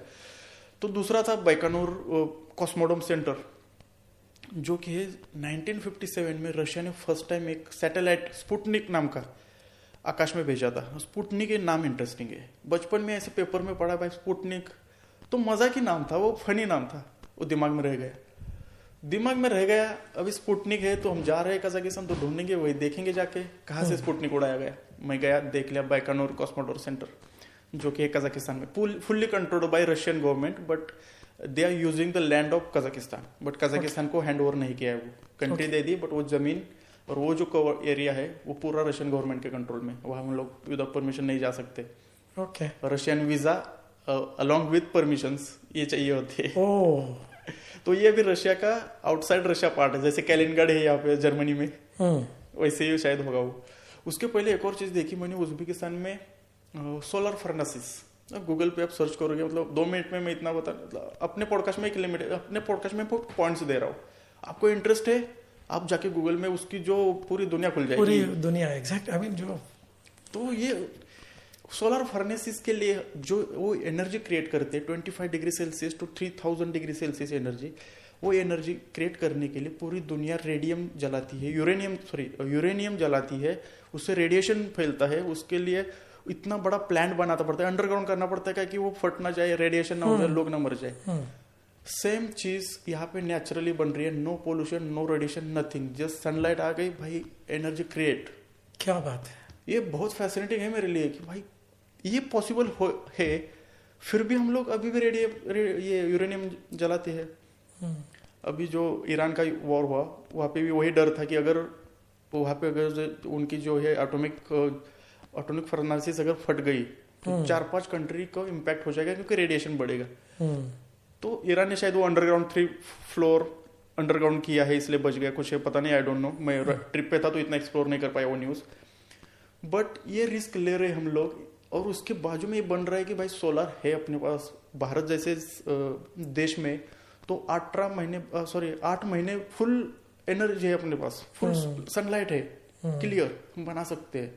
वो देखा मैंने, बहुत फैसिनेटिंग है। पैसा तो हर कंट्री के पास है, बस वो जो जुनून होता है ना, वो कुछ नया करने का वो चाहिए होता है। वो क्या था एग्जैक्टली, मतलब कैसे वो करते थे और इसकी क्या ताकत क्या थी? उसकी था कि एक इस बाजू में एक हिल थी, ये हिल पे बहुत सारे पैनल्स लगे थे, और यहाँ पे वो पैनल्स को एक कवर करने के लिए, मतलब यहाँ पे लाइट आ गई, सनलाइट इस साइड पे आ गई, तो फिर वो सब कलेक्टिव इस साइड आ जाएगी, तो यहाँ पे एक आर्क मिरर बोल सकते हैं हम, राइट। हाँ, तो सब सनलाइट इस पे कलेक्ट हो जाती थी, और वहाँ पे एक उनका लेबोरेटरी था, और एक सेंटर पॉइंट, जहाँ पे एक पॉइंट आता है, आप देखते हो कि वो आप मैग्नीफाइंग ग्लास एक पॉइंट पे जलाते हैं, तो जो पॉइंट है ना, वो पॉइंट जिस जगह पे आता है वहाँ पे उनकी लेबोरेटरी थी, तो वो पॉइंट पे वो एनर्जी क्रिएट करते थे अंदर, और उसका मिनिएचर मेरे जैसे लोगों को एक्सपीरियंस करने के लिए उन्होंने बाहर भी रखा था मिनिएचर।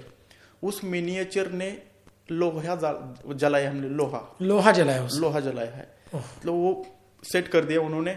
उसके लिए उन्होंने चार्ज किया था हमें, कुछ 1000 इंडियन रुपीज कुछ हो गए, चार्ज किया था। वो जो पॉइंट है, वो पॉइंट के बीच में लोहा लाते ही फ्रैक्शन ऑफ सेकंड में वो जल जाता था। इतनी ज्यादा हीट थी वो मिनिएचर में भी। हम बचपन में मैंने कागज जलाए थे, मैग्नीफाइंग ग्लास, एक्सपेरिमेंट करते, कागज जला के मजा आता था। अब देखो लोहा जल रहा है, अब लोहा जल रहा है। ये देखना, ये प्रवास क्यों कर रहा हूँ मैं, करेक्ट। ये चीजें मैं यहाँ डेवलप, मतलब कागज जला रहा हूँ, इस चीजों का वास्ट लेवल क्या हो सकता है, उज्बेकिस्तान में है, चलो जाके देखते हैं। तो अगर ट्रैवल करने की आदत है और आपको एक्सप्लोर करना है, आपको कुछ मतलब भूख है, अपनी ज्ञान लेने की भूख है, तो आप ऐसी जगह पे ऑटोमेटिकली पहुंच जाओगे। तो फिर इसके बाद फिर आपने और क्या क्या देखा? फिर इसके बाद मैं गया रशिया में जाके, रशिया में सबसे इम्पोर्टेंट था मुझे ओल्गा रिवर देखनी थी। वो रिवर ने बहुत वॉर देखे, बहुत सल्तनत की वो बॉर्डर रही है। अच्छा। हाँ, और उसमें शिपिंग इंडस्ट्री भी बहुत बढ़िया है रशिया की। वो ओल्गा रिवर देखी। फिर मुझे जाना था अफाना से निकितिनी के बर्थ प्लेस ट्वेर गाँव में। उसके पहले कजान, स्मारा, ओरेनबर्ग से ऊपर, ओरेनबर्ग से माउंटेन रेंज स्टार्ट होते हैं, उराल माउंटेन और उराल रिवर। वो डिवाइड करती है एशिया और यूरोप को रशिया में। ओके। क्योंकि हर जगह पे समुद्र है या अटलांटिक ओशन से जो कॉन्टिनेंट को डिवाइड करती है। बट रशिया हम कैसे डिवाइड करें भाई, रशिया ये, यूरोप कौन सा और रशिया एशिया कौन सा? तो वहाँ पे माउंटेन रेंज है उराल और ओराल रिवर और ओराल माउंटेन रेंज, उसके उस पार का जो भाग है उसको यूरोपियन रशिया बोलते हैं, और इसका एशियन, सो यूरेशियन पार्ट उसी से बोला जाता है। ओके यूरेशियन, यूरो और रशियन की वो जो भाग है वो वैसे लोग यूरेशियन इंडिया में आ गए। शक, खून, Kushan, again 1000 years ago history, उसमें नहीं जाना है अभी।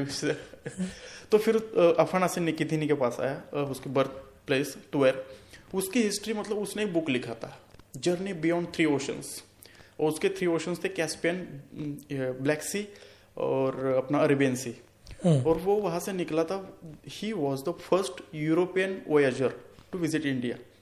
1466 में उन्होंने अपनी जर्नी स्टार्ट कर ली और 1469 में इंडिया में पहुंचा। वास्को द गामा, हम लोग सब बोलते हैं he was the first one, he discover the India, he just discover the route, not India. Correct. Columbus और ये लोग, हाँ।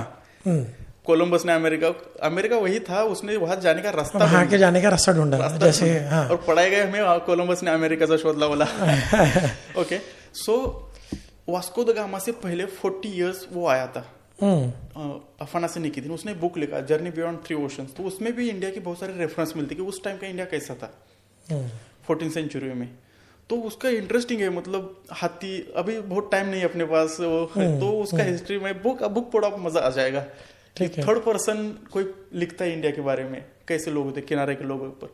वो जुन्नर गया था, वो बिदर गया था, सो उसका गांव देखना था मुझे, उसका स्टैचू देखना था, वो देखा। फिर उसके बाद मैं गया सेंट पीटर्सबर्ग शहर। सेंट पीटर्सबर्ग मेरा एक सिटी था ऐसा कि बकेट लिस्ट कि ये शहर मुझे देखना है। वो बहुत इंटरेस्टिंग शहर है, देख लिया मैंने। 3 दिन वहाँ पे स्टे किया सेंट पीटर्सबर्ग में। वो समुद्र, रिवर्स है, उसमें आइलैंड्स है और बहुत हिस्टोरिकल से, अभी नया 300 साल पुराना शहर है। मैंने अभी तक रोम देखा नहीं, इसलिए शायद वो मुझे ब्यूटीफुल लग रहा है। शायद रोम बहुत और हिस्टोरिकल होगा, but I just love Saint Petersburg. फिर वहां से मैंने एंट्री कर ली यूरोप में, और फिर वहां से मैं चला गया सीधा, मुझे जाना था नॉर्थ कैप, पृथ्वी का northern most point. Yes, Nordics, जहाँ पे ह्यूमन एक्सेसिबल है। उसके ऊपर भी आइलैंड्स है, आर्टिक ओशन से, but it's not well habited, वहाँ पे लोग रहते नहीं है, एक्सेसिबल नहीं है, रोड नहीं जाता। बट ये तीनों चीज होने वाली चीज एक ही है, नॉर्थ कैप। तो वहां पे गया, 15 दिन मैंने रात नहीं देखी थी। Oh my God. और उस टाइम पता चला मुझे कि अगर आपको पीसफुल जीना है, आपकी बॉडी सब दिमाग से लेके साइकिल स्टीयर नहीं, तो आपको रात चाहिए। डार्क एंड लाइट का जो का इम्पोर्टेंस है अपने लाइफ में। एक दिन ऐसा था कि 500 किलोमीटर ट्रैवल करके मैं ट्रोंडेम में आने वाला था, और मुझे पता था कि मुझे इन्फॉर्मेशन मिली थी कि आज वहां पे रात होती है, ट्रोंडेम जाओगे रात मिलेगी। और मैं खुश था कि आज रात होने वाली है। ये मुंबई में रह के नहीं पता चलेगा भाई रात होने वाली है, कैसे इमेजिन आज रात होने वाली है, चलो आज खुश है मैं। क्यों? जो चीज डिफॉल्ट मिलती है उसकी वैल्यू नहीं होती। राइट, एग्जैक्टली, ये बोलना है मुझे। यहाँ पे उस चीज का वैल्यू कि आज रात होने वाली है। Isn't it fascinating? Absolutely. ये एक्सपीरियंस करने के लिए मैं निकला। ये चीजें मुझे एक्सपीरियंस करनी, ये बताने से नहीं होगी, ये पढ़ने से नहीं होगी। सो फिर वहां से मैं आ गया। फिर स्वीडन का ब्रिज, जो आधा समुद्र में आधा ब्रिज है, then immediately enter into the sea and Gothenburg से कोपेनहेगन का आता है। Copenhagen, yes. कोपेनहेगन शहर मुझे बहुत बचपन से देखा। स्टॉकहोम सिंड्रोम एक नाम है था, तो वो शहर देखना था इसलिए कि भाई ये बचपन से सुना है भाई, स्टॉकहोम में ऐसा क्या है जिसका सिंड्रोम हो जाता है। तो वो चीज है। फिर वो कोपेनहेगन शहर, कोपेनहेगन की हेनिकन बियर, यस। तो बियर पीते हैं, बट वो आती कहाँ से? अभी यहाँ मुझे शिवास देखने के लिए जाना था, स्कॉटलैंड शिवास रीगल, बट वो जा नहीं पाया। Scottish winery, very famous. Yes. तो फिर मैं यहाँ से नीदरलैंड आया, विंडमिल देखी, फिर आईफेल टावर। बस इस बाइक को, इस मेरी केटीएम को, इस पैरी केटीएम को बस आईफेल दिखाना था, जैसे हिमालय को लेके गया था। ये ना नाराज हो जाए। 500 किलोमीटर में ट्रैवल करके आईफेल गया, एम्स्टर्डम टू पेरिस, और फिर वहां से डोवर, और फिर वहां से डोवर से मैंने यूके में एंट्री कर ली, और फिर अपनी बाइक। मुझे लगता है ये आपकी बाइक, कुछ लोग कह सकते हैं आपका घर है, पर मुझे लगता है ये इतिहास है। यस। अगर त्रिकोणीय या जितने भी आप कोण लगा लो, उतनी श्रृंखला कर मैं जोड़ूं उसकी, तो ये बाइक सिर्फ बाइक नहीं थी, ये बाइक सिर्फ आपका घर नहीं था, ये बाइक आपका सपना का जरिया था, आपका सपना पूरा कर रही थी। इसके सपने के पूरे करने के साथ इसके पहियों ने वो सारा ऐतिहासिक जगह गई, आपके साथ वो इतिहास जिया है उसने। तो एक त्रिकोण श्रृंखला बनाई आपकी इस बाइक ने। और मुझे ये जानना है ये बाइक कैसे चोरी हुई है? बाइक चोरी हुई आई थिंक, राइट? यस। और ये बाइक कहाँ चोरी हुई एग्जैक्टली, क्या था वो कहानी? ये वॉलेटन पार्क नॉटिंगहम जगह ऐसी कि वहाँ पे बैटमैन में जो एक सीरीज में एक घर है, वो घर का वहाँ पे एक हवेली है, उस पे शूटिंग हुआ था बैटमैन का। Okay. It's a well known park. तो मैं वहाँ गया था एक बाइकर इवेंट अटेंड करने के लिए। नेक्स्ट डे मॉर्निंग में ब्रेकफास्ट करने के लिए रुका, पार्क किया, सेफेस्ट पार्किंग देखा भाई वॉलेटन पार्क में। अच्छा पार्किंग है, पेन पार्क है, कार पार्किंग है। मैंने हैंडल लॉक भी लगाया, ऑफकोर्स हैंडल लॉक तो होगा ही होगा, और डिस्क पैड लॉक लगाया और मैं गया ब्रेकफास्ट करने के लिए। अभी ऑर्डर आने के लिए 1-1.5 घंटा तो लगता है, 1 घंटा लगा होगा, 2 भी दिन 1 आवर, स्पैन ऑफ 1 आवर। मैं वापस आया, मेरे दिमाग में भी नहीं कि ऐसा कुछ हो सकता है मेरे साथ। देन मैं वहाँ पे आ गया, everything was gone. It was shocking for me. और डेस्टिनी मेरी इतनी ख़राब थी कि उसके पहले दिन बारिश आ रही थी, और मैंने जो जैकेट में जो पासपोर्ट था, कैश थे और कार्ड्स थे, उसके पहले मैंने कार्ड पेमेंट किया, ऑनलाइन का एंट्री किया था, तो कार्ड मेरा टेबल पे था, तो बैग में डाल दिया, जो कि मेरे जैकेट के वॉलेट में रहते। पासपोर्ट तो रख दिया था। नेक्स्ट डे मॉर्निंग डिसाइड किया कि अभी तो ऑक्सफोर्ड जाना है, 150 किलोमीटर, टैंक फुल है, ज़रूरत नहीं है। और मैंने निकाले नहीं डॉक्यूमेंट्स, उसी में रह गए टॉप बॉक्स में, because it's metal box and it's lock, तो it's suppose to be safe. So वो रह गया वही उसी दिन, 180 दिन में उसी दिन मेरा पासपोर्ट बॉक्स में था। एंड शायद ये लिखा ही होगा शायद, तो क्योंकि मैं क्यों उधर रख दूँ सब, दो मैं रख नहीं रहा था, बारिश करवा दी, मैं रख दिया। और I was just naked guy, just helmet, riding jacket. If I took off my riding jacket and riding pant, I have nothing to wear. If I took off my riding boot, I have nothing, and just I was naked. मेरे police को phone किया, complain किया। Police को जब आपने complain की तो क्या पुलिस हेल्पफुल थी? नहीं, यहाँ की पुलिस अच्छी है, सब कुछ है उनके पास, बट काम करने का जो रहता है ना जुनून, वो नहीं है। अगर पहले फोन पे मुझे सपोर्ट मिल जाता तो हम लोग इमीडिएट बाइक रिकवर कर जाते। करेक्ट। बट नहीं कर पाए, फोन किया अननेसेसरी, उन्होंने मुझे थाउजेंड्स ऑफ क्वेश्चन पूछे। I got fed up, annoyed. Again and again I was calling them and she said we have other jobs. Then I got panic. What the hell you are? मतलब वो कह रही थी कि she is not, उनके पास और भी काम है। Yes, मेरे पास और भी काम है। तो मैं देखने गया भाई कौन से काम है आपके पास। ये ऑफ कोर्स पुलिस सब कुछ है आपके पास है, बट काम नहीं किया आपने। उस दिन आप काम करते तो आज गाड़ी मेरे साथ होती। आई थिंक कहीं तो ऐसा है कि ये इस बात को वो समझ नहीं पा रहे कि ये बाइक नहीं, उनके लिए बस एक व्हीकल है, लेकिन ये एक व्यक्ति का पूरा जीवन है, एक व्यक्ति का पूरा इतिहास है इसमें। और ये एक ऐसा इतिहास है जो मुझे लगता है, this what is my opinion, कि ये समझ नहीं पा रहे। इनके लिए रोजमर्रा का उन्होंने कुछ कहा नहीं कि हाँ जी बताइए। He said 300 bike got stolen in every month. Then I said, this is a shameful thing you are carrying as a proud food. You should be ashamed for this. I am not here to listening to your number and scoring. I just want my bike back. Absolutely. Don't tell me the numbers. But उसको मुझे बताना था कि भाई ये जो ordinary है, 300 bike चोरी हो गई, 301 हो गई आपकी, just another thing, nothing special. 300 bike चोरी हो गई और ये नंबर कह रहे हैं। हाँ, और ये शर्म नहीं लगती? मुझे तो शर्म आएगी अगर मुझे किसी को कहना है कि भाई मैं इतना बेकार हूं कि मैं 300 बाइक मैं वही बोला कि हमारा काम हम कर नहीं पा रहे। हाँ, मैं उनको बोला मैंने वही कि ये नहीं, नंबर मत बताओ मुझे, मैं यहाँ स्कोर गिनने नहीं आया हूँ किसका कितना स्कोर है। मुझे मेरी बाइक चाहिए, आप एक्शन ले लो, वहाँ पे जाओ, चेक करो। ही सेड ये नंबर क्राइम नंबर है, ये लेके जाओ इंश्योरेंस वाले के पास, इंश्योरेंस क्लेम। उन्होंने कभी बोला नहीं कि कभी आपने उनको पूछा नहीं कि इतनी बाइकें चोरी हो रही है तो आपने कोई सिस्टम अडॉप्ट नहीं किया कि ये चोरी हुई बाइक को ढूंढ सके? कभी आपने ये नहीं पूछा कि ये फिर चोरी हुई तो गई कहाँ? मैं यहाँ पे हूँ टूरिस्ट वीजा पे, मुझे कंट्री अच्छी लगी, मैं एक्सप्लोर करने आया। मुझे कुछ लेन देन नहीं, कहा कौन प्राइम मिनिस्टर है, क्या सिस्टम है, कौन सी किस रिजीम है, क्या है। मैं एक्सप्लोर करने आया। मुझे अगर वीज़ा दिया तो मेरी सेफ्टी सिक्योरिटी पुलिस के हाथ में है। मैं वो हक मांगने गया, वो नहीं दिया। आप 300 बाइक चोरी हो रही है, 500 हो रही है, आप जाने, कुत्ता जाने, चमड़ा जाने। मुझे मेरी बाइक के लिए एक्शन मैं एक्सपेक्ट कर रहा हूँ, चलो नहीं आ रहे, मुझे आप बोल रहे इंश्योरेंस लेके आओ, then I have nothing left. मैं इंश्योरेंस किसका लूँ? चार बाइक की प्राइस मिल जाएगी इंश्योरेंस से, बाकी का क्या? मेरी 4 महीने की मेहनत क्या है, उसका इंश्योरेंस मिलेगा। मेरे डॉक्यूमेंट्स थे, उसका इंश्योरेंस मिलेगा। वो मुझे उस टाइम अगर मुझे पैनिक अटैक होके अगर मैं मर जाता तो क्या उसका इंश्योरेंस मिल जाता? अगर मैं दिमागी मैं पागल ही बन जाता, मैड होता है लाइफ के टाइम के लिए, तो क्या मैं फैमिली को मेरे इंश्योरेंस दे देते? किस बात का इंश्योरेंस देने के लिए वो भेज रहे थे मुझे? उसमें इतने सारे स्टेप थे। क्या मेरा कैमरा का इंश्योरेंस है? क्या हार्ड डिस्क थे मेरी उसमें 8 TB की, क्या उसका इंश्योरेंस था? डॉक्यूमेंट्स थे, कपड़े थे, मैं नंगा घूम रहा हूँ रोड पे, 4 दिन मुझे खाने पीने को नहीं है, क्या उसका इंश्योरेंस है उनके पास? अगर वो मुझे बोल देते कि भाई 50 लाख का इंश्योरेंस हम लोग लिख के दे देते तो फिर I agree, okay, I record everything. But वो बोल रहे कि उनका इंश्योरेंस देख के जाओ, तो ये चीज मुझे नहीं पसंद आई। Yogesh ji, I tell you, इस देश में चीज़ों को चोरी हो जाना बहुत आम है, और पुलिस का ये कहना कि आप इंश्योरेंस है तो आप इंश्योरेंस ले लो, ये भी बहुत आम है।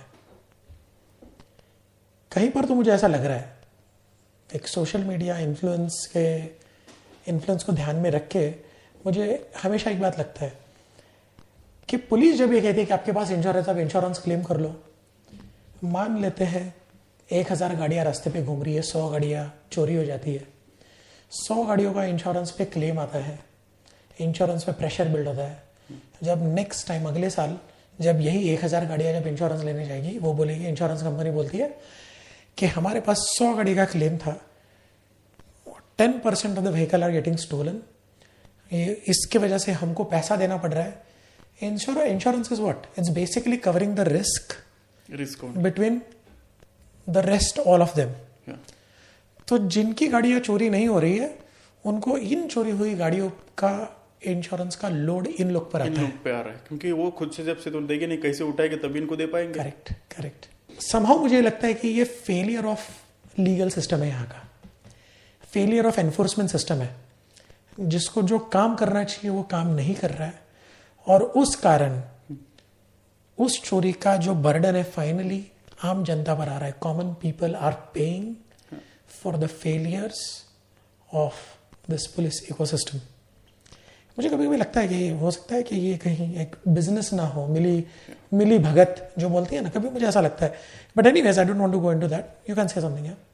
सर, जब इफ इंडियन गवर्नमेंट ने एक एडवाइजरी जारी की होती, travel advisory, if you travel into this countries, you should be aware about these things and you should take care about these things are happening very rapidly in this region, I avoid this country। क्योंकि mostly जो traveller है मेरे जैसे वो देखते हैं कि travel advisory क्या है। बट अब अगर आप यूके की ट्रैवल एडवाइजरी देखोगे तो n नंबर ऑफ कंट्रीज की लिस्ट है कि इस कंट्री में ट्रैवल ना करो, इसमें ना करो, इसमें ना करो। ये जो लोग बोल रहे वो कंट्री में ट्रैवल होके आया मैं करके, और this was the safest ever. So ये जो हिपोक्रेसी है, ये जो आयरनी है, ये कहीं रियल लोगों की तक पहुंचना चाहिए कि नहीं, आप जो डिसाइड करें वो दुनिया नहीं है। आप ये सोच रहे हो कि दुनिया लोग ऐसे, भाई पहले ये देखो, पहले अपना सिस्टम देखो। अगर मुझे पता होता, भाई चोरी सब जगह होती है, बट उसकी एक क्या बोलते हैं, उसकी तादाद होती है भाई, कुछ तो लिमिट होती है। चोरी तो हर जगह, चोर कहाँ नहीं है, इंडिया में चोरी, बट चोरों का कॉन्फिडेंस, चोर खुलेआम ऐसे लोगों की गाड़ी तोड़ के नहीं लेके जाएगी। आप अगर इंडिया में देखोगे, मेरा देश, मैं जिसको बोलता हूँ मेरा भारत देश महान है, एक भी गाड़ी की टायर आपको चेन से बांधे हुए नहीं दिखेंगे, कहीं पे नहीं देखे।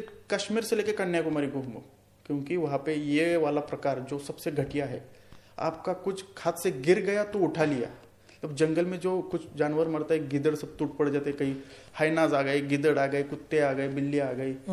ये जो पैटर्न है यहाँ का, आप लोग रेस्टोरेंट में खाना खाने के लिए बैठे, कोई बैग उठा के लेके जा रहा है।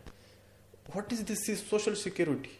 भाई आप जियोगे यहाँ पे, या सब पूरा हर टाइम दिमाग में प्रेशर, ये पकड़ के रखो, ये पकड़ के रखो। How can you enjoy your life?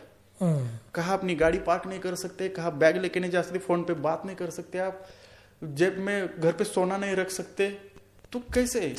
सो ये सोशल सिक्योरिटी नहीं है। और इसमें मैंने ये अभी मैं सुनने में आया कि ह्यूमन राइट्स के चलते नहीं। भाई ये जो लोग हैं उनको भी ह्यूमन राइट्स है, ये भी ह्यूमन ही है ना। तो अगर आपको ह्यूमन, पहले तो आप हिपोक्रेसी कर रहे हैं, आयरनी कर रहे हैं, उसमें आप ह्यूमन राइट्स ला रहे हैं, वो भी आप बायस्ड है कि इनको ह्यूमन राइट्स है, इनको इनके राइट्स का तो कोई एब्सोल्युटली नहीं है। सो ये चीजें में मुझे इंटरफेयर नहीं करना है। मैं टूरिस्ट वीजा पे आया हूँ, बस मेरी गाड़ी चोरी हो गई, आप दे दो, आप है इतने बड़े दुनिया के, स्कॉटलैंड यार्ड या ब्रिटिश पुलिस, ये सब सुना है, द ग्रेट ग्रेट लिखते हैं हम लोग, the great Britain. So behave like a great, behave like it, या enforce like great, great. Yes, I trust. Absolutely. Yes, you are great. You show me your greatness and give me my bike back. Exactly. I'll Find go it. for- yes. Find it from anywhere. Find it. Yeah. Recover it wherever. You know, a small country. यार. Just यहाँ के लोगों ने कुछ कहा आपको कि आपकी बाइक कहाँ होगी या कहाँ गई होगी? सुनने में तो आ रहा है कि यहाँ से ऐसा सिस्टम चलता है कि भाई उठा के लेके जाते, फार ईस्टर्न यूरोप जाते, कोई बोलता है अफ्रीका जा रही है, कोई बोल रहा है कहीं पार्ट होते, बहुत कुछ सुनने में आ रहा है, क्योंकि यहाँ का नेक्सस ऐसा चलता है। अगर ये बच्चों को पता है तो पुलिस वालों को पता ही होना चाहिए, होना चाहिए, तो वो रोक सकते हैं। भाई ट्रक जा रहा है, कंटेनर जा रहा है, रोको, चोरी का गाड़ी है तो वही उतार दो, करेक्ट, चेक कर दो भाई किसी का, कितना इजी भाई, डॉक्यूमेंट्स होना चाहिए चेक करने, हाँ करेक्ट, एब्सोल्युटली। ये इंडिया दुनिया का 7 लार्जेस्ट कंट्री है। वहां पे अगर मुंबई का पर्सन कोई पॉकेट मार के अगर बंगाल चला जाए, 2 दिन में पुलिस बंगाल से उठा के लेके जाती है। बंगाल मतलब यहाँ से अगर आप कंसिडर किया तो यहाँ से लातविया, इस्टोनिया या रोम हो जाएगा। करेक्ट। कभी यहाँ की पुलिस रोम गई है कोई किसी को उठाने के लिए? नहीं, लंदन की पुलिस नॉटिंघम नहीं जाएगी, नॉटिंघम नहीं जाएगी, 1.5 घंटे का डिस्टेंस है। So that's why I mention that I miss Mumbai police, because उनका एरिया ऑफ टेरिटरी है इतना वास्ट है, and they are just using one wooden stick and secure entire town, entire country. एक बात मैं मानता हूँ आपकी कि भारत में चोर चोरी करने से पहले 10 बार सोचेगा, 10 बार। ये चाहिए, टेरर होना चाहिए। डर चोरी नहीं होती ऐसा नहीं, चोरी होती है, वो डर होना चाहिए, डर होना चाहिए, ये डर होना चाहिए कि चोर नहीं ऐसा नहीं है, चोर सब जगह है। मुझे कभी कभी लगता है कि यूके में यहाँ पर नेक्सस है, मिली भगत।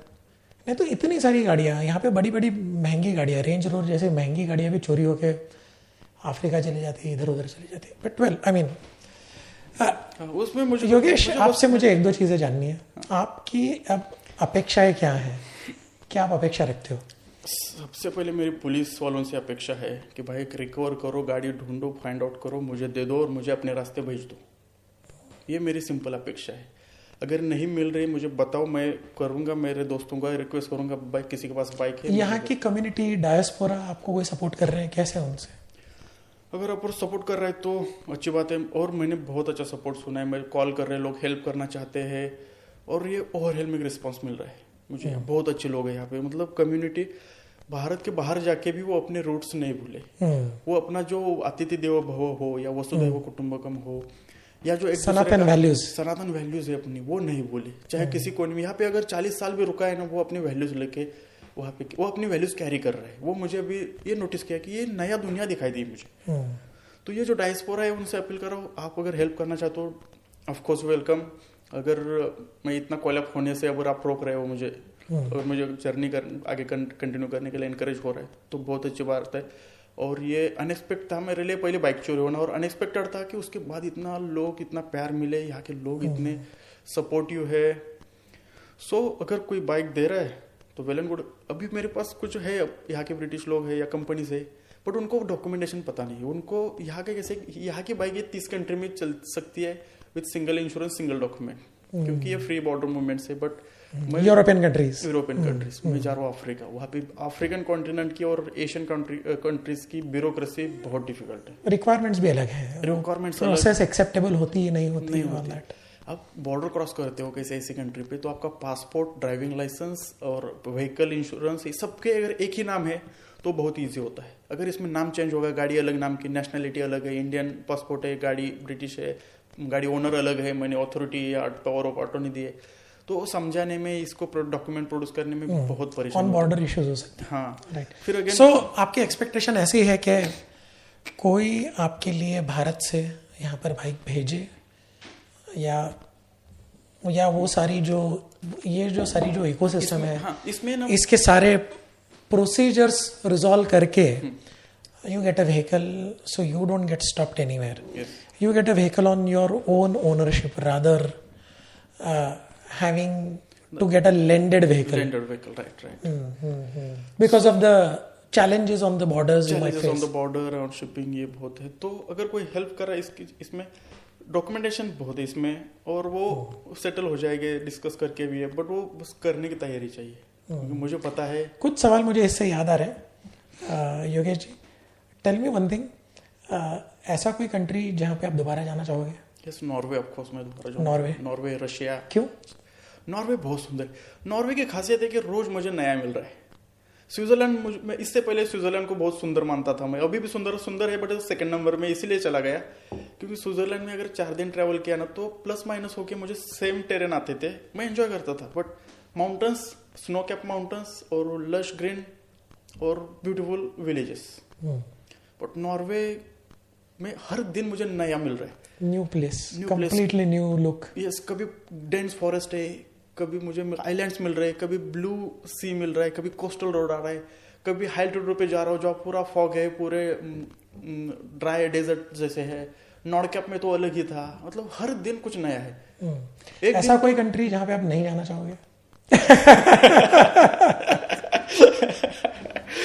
ऐसा कंट्री, ऐसा नहीं है कंट्री। ऐसा कोई कंट्री जहाँ पर आप जैसे आप गए और आपको कल्चरल शॉक लगा? यस, चाइना में complete cultural shock. Yes, culture बहुत चीज़ों के मिथ्स तोड़े दे गए चाइना के बारे में। हमें जो दिख रहा है वो ऐसा चाइना नहीं है, वैसा एक्चुअली में चाइना बहुत सुंदर भी, अच्छा भी है। बहुत सारे चीज़ें मुझे नई सीखने को मिली। नहीं, लेकिन cultural shock in the sense वही कि वहाँ का कल्चर थोड़ा अलग ही है, बट इतना नहीं, इतना तो शॉकिंग जैसा नहीं था। कल्चर शॉक देखा जाए तो नहीं कह सकता कोई, शायद मुझे अफ्रीका में मिल जाए, वहाँ पे बहुत वैरायटी है और अपने स्टडी में इतना डेंस नहीं आता, रॉ नहीं आता। चाइना में क्वाइट सिमिलर बुद्धिज्म कल्चर है, कम्युनिज्म कल्चर है, तो मेरे कम्युनिज्म पे है स्टडी, तो यहाँ पे रिजिम कम्युनिज्म है, रशिया की कम्युनिज्म है, तो उन्होंने उनका जो कल्चर है वो एक पैटर्न में बदल चुका है। So I know the how the culture, but how they living, how they enjoying और how the completely different. Yeah so that was shocking. और एक चीज शॉकिंग थी मेरे लिए कि उनको पता ही नहीं इंडिया अपना एनिमी कंट्री है। अपना हमारे यहाँ बच्चों को पता है हमारे 2 एनिमी कंट्रीज है, चाइना और पाकिस्तान। उनको पता ही नहीं कि यहाँ पे वॉर हो रहा है, बॉर्डर पे हमारा बॉर्डर डिस्प्यूट है, क्योंकि कम्युनिज्म है उनका। और उनका कम्युनिज्म का ये कि भाई आप काम करो, घर देखो, बच्चों, ये थॉट प्रोसेस वो जो है बॉर्डर क्लैशेज हम देखेंगे, उसमें आपको जरूरत नहीं, आप काम करो, पैसा कमाओ, हैप्पी रहो। लिमिटेशंस है बट हैप्पी भी है ना लोग।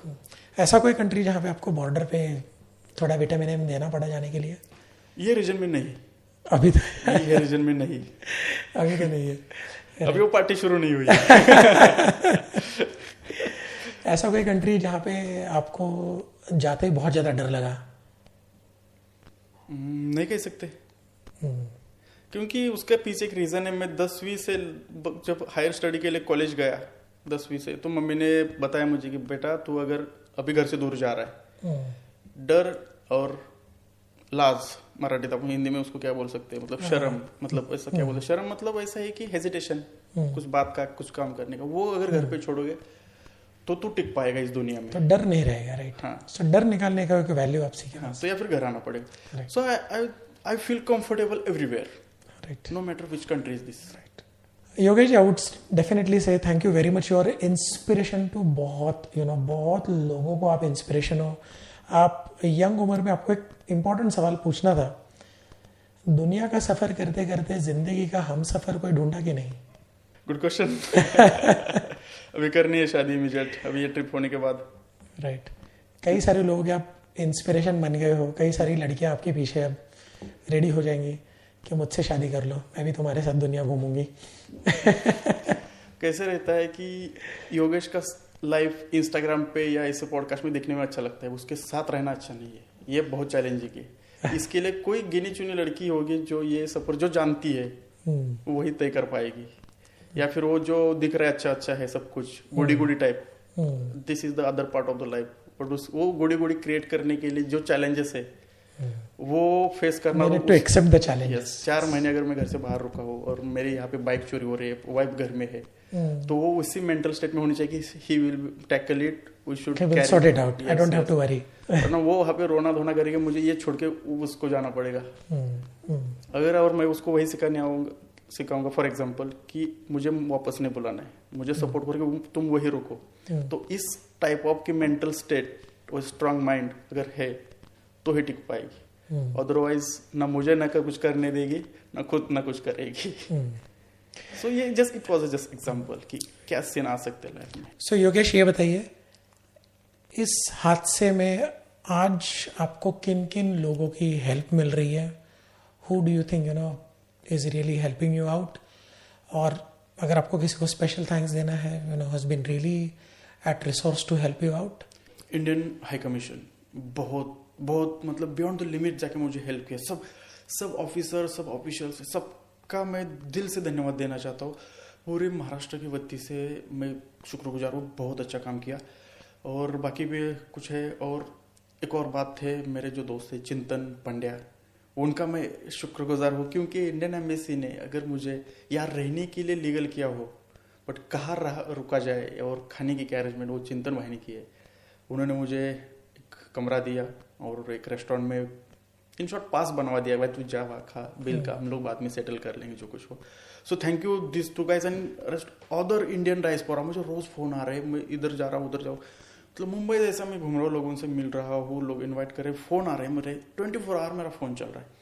वो सब कहीं नॉटिंगम से फोन कर रहा है, कोई यहाँ से जो बंदा है यहाँ पे जिसको पता चल रहा है वो कहीं ना कहीं नंबर लेके मुझे फोन कर रहा है, डीएम कर रहा है, मैसेज कर रहा है, मेल कर रहा है कि हम किस तरीके से हेल्प कर सकते हो, कि सबको पता है। और अभी तो किस लोगों ने, तो मैंने देखा महाराष्ट्र में भी 20 रुपए के भी ट्रांजेक्शन है, तो लोगों ने ये नहीं सोचा कि ये बंदा वर्ल्ड टूर कर रहा है, नहीं यहाँ पे 1 रुपए भी इम्पोर्टेंट है। और लोगों ने उतना भी कंट्रीब्यूशन किया है, बहुत बहुत थैंक यू। मतलब बहुत मैं उसका क्या बोलूँ, दिल से शुक्रगुजार हूँ। बट यहाँ की जो कम्युनिटी है इंडिया की, वो इंडिया से यहाँ के आ गई, अपने जो रूट्स है, अतिथि देवो भव, सनातन वैल्यूज है अपनी, वो उन्होंने अभी तक कैरी किए। कुछ लोग तो यहाँ पे 20-20 साल रुके, स्टिल उनको फोन किया, बताया हेल्प चाहिए, कुछ भी चाहिए। वो मुझे बहुत फैसिनेटिंग लगा कि भाई मैं इतना दूर एक कंट्री में हूँ, सब लोग हेल्प कर रहे हैं, बहुत अच्छा लगा मुझे। मतलब और पूछ रहे भाई किस तरीके की चाहिए वो हेल्प करेंगे, ऐसा नहीं कि मैं इतना कर सकूँ, जो बोलो हम करने को रेडी है।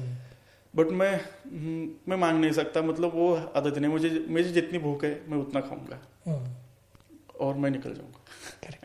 और उसके साथ ही साथ ये पॉडकास्ट, तुषार जी मेरे सामने बैठे, उनका बहुत धन्यवाद, उन्होंने ये सब अरेंजमेंट कर दी। लंदन में बैठा हूँ मैं, यहाँ पे 3-3, 4-4 कैमराज है, 2 माइक्स, एक टेबल, ये जो अरेंजमेंट है इट्स नॉट अ जोक। यहाँ पे इतना कम टाइम में अरेंज करना, इसके लिए मैं आपका बहुत बहुत शुक्रिया, थैंक यू। अरे Yogesh, thank you very much. और फिर ये इतना 1-1.5 घंटे चलने वाला पॉडकास्ट आप देख रहे हैं, यहाँ तक पहुँच रहे हो, मतलब आपने टाइम दिया है, अपना 1 घंटा टाइम दिया है। एक्चुअली हमारे ऑडियंस जो है वो बहुत बहुत सेंटिमेंटल है in terms of, and very cooperative, very connected.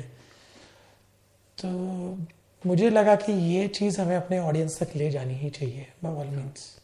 तो उनका मैं बहुत शुक्रगुजार हूँ, thank you very much audience भी जो आप देख रहे हो, क्योंकि आप अपने जीवन का एक वैल्यूएबल 1 घंटा कुछ देख रहे हो, हमारे डिस्कशन, आप कुछ दे रहे हो, टाइम दे रहे हो अपना, वो पैसे से ज़्यादा इंपॉर्टेंट है। जी। तो मैं आपका भी बहुत बहुत थैंक यू बोलना चाहता हूँ। Welcome Yogesh, thank you very much. ये आपका बड़प्पन है कि आपने अपना ग्रैटिट्यूड एक हमारे लिए अच्छा रखा, थैंक यू वेरी मच। आप आए, इतनी सारी चीज़ों से जूझने के बाद भी आपने समय निकाला, so it's a great thing to have you. आपकी जो कहानी वो इंस्पिरेशन है ही सबके लिए। Yogesh, thank you very much, आप हमारे शो पर आए। And I must say to you दोस्तों, योगेश की कहानी ये एक गजब इंस्पिरेशन है। ये जीता जागता उदाहरण है कि अगर आप में सपना देखने की अगर शक्ति है, क्षमता है, और अगर आप उस पर विश्वास करते हो, तो यही राइट टाइम है उसको पूरा करने का। ना कि किसी एज, ना कि किसी एज का वेट करना, ना कि किसी एक परफेक्ट टाइम का वेट करना। योगेश इज एन एग्जाम्पल कि how good education can make you a good explorer, rather than only education, can make you an engineer, doctor, or XYZ, careers. Exploration is also a career, and this is also one of the fantastic ways of understanding your knowledge, exploring your own knowledge. So I must say, दोस्तों, सपना देखने के लिए डरना नहीं, सपना देखने का पूरा हिम्मत दिखाइए, रखिए, और आप भी अपना सपना पूरा कर सकते हो। इसका जीता जागता जो उदाहरण आज हमारे सामने योगेश जी थे। सो दोस्तों, कैसा लगा आपको ये हमारा पॉडकास्ट? दोस्तों, योगेश अलीकरी ये आज एक नाम ही नहीं, लेकिन आज वो एक उदाहरण है, आज एक इंस्पिरेशन है हर उस युवा के लिए जो सपना देखता है। ये भारत माता का ऐसा पुत्र है जिसके पैरों में छाले, आंखों में चमक, और इसी चमक को लेकर उसने दुनिया छू ली, और दुनिया को छूने के साथ ही उसने कई लोगों के दिलों को भी छू लिया। दोस्तों, योगेश ने अपने पूरे जीवन काल में अपने मेहनत से पैसा इकट्ठा किया अपने सपनों को बुनने के लिए। समाज का दबाव रहा, समाज के दबाव रहने के बावजूद भी उसने अपने सपनों पर विश्वास किया और उस सपने को जीने की हर ताकत, हर मेहनत की। दोस्तों, उन्होंने कड़ी मेहनत करके पैसा जोड़ के जब उन्होंने अपनी दूसरी बाइक खरीदी, अपने दूसरे बारी सफर के लिए, उनकी जो दूसरी बाइक थी KTM 390 adventure, Bajaj KTM 390 adventure, ये जब उन्होंने बाइक खरीदी तो उन्होंने ये सपना देखा था कि इस बार वो भारत से लंदन, दूसरे अन्य देशों के रूट से जाएंगे और लंदन से रिटर्न भारत आएंगे दूसरे अन्य रूट से, जहां पर अफ्रीका भी शामिल है। जब वे लंदन आए तो उनकी इस सपने के सफर को एक अल्प विराम लगा, उनकी बाइक चुरा ली गई। ये एक बहुत ही दुखद हादसा हुआ उनके साथ, कभी उन्होंने सोचा नहीं था। इतने सारे देशों में गए, कभी कोई हादसा हुआ नहीं जो उनके साथ लंदन में हुआ। उन्होंने इस हादसे के बारे में जब ब्रिटिश पुलिस को बताया, पुलिस के बहुत ही सामान्य रिएक्शन और सामान्य बिहेवियर को देख के उनको फ्रस्ट्रेशन लगा। पुलिस इस बात को समझ नहीं पाई कि ये जो योगेश की जो बाइक है, ये सिर्फ बाइक नहीं, लेकिन ये एक ऐसी बाइक है जो इतिहास रच रही थी।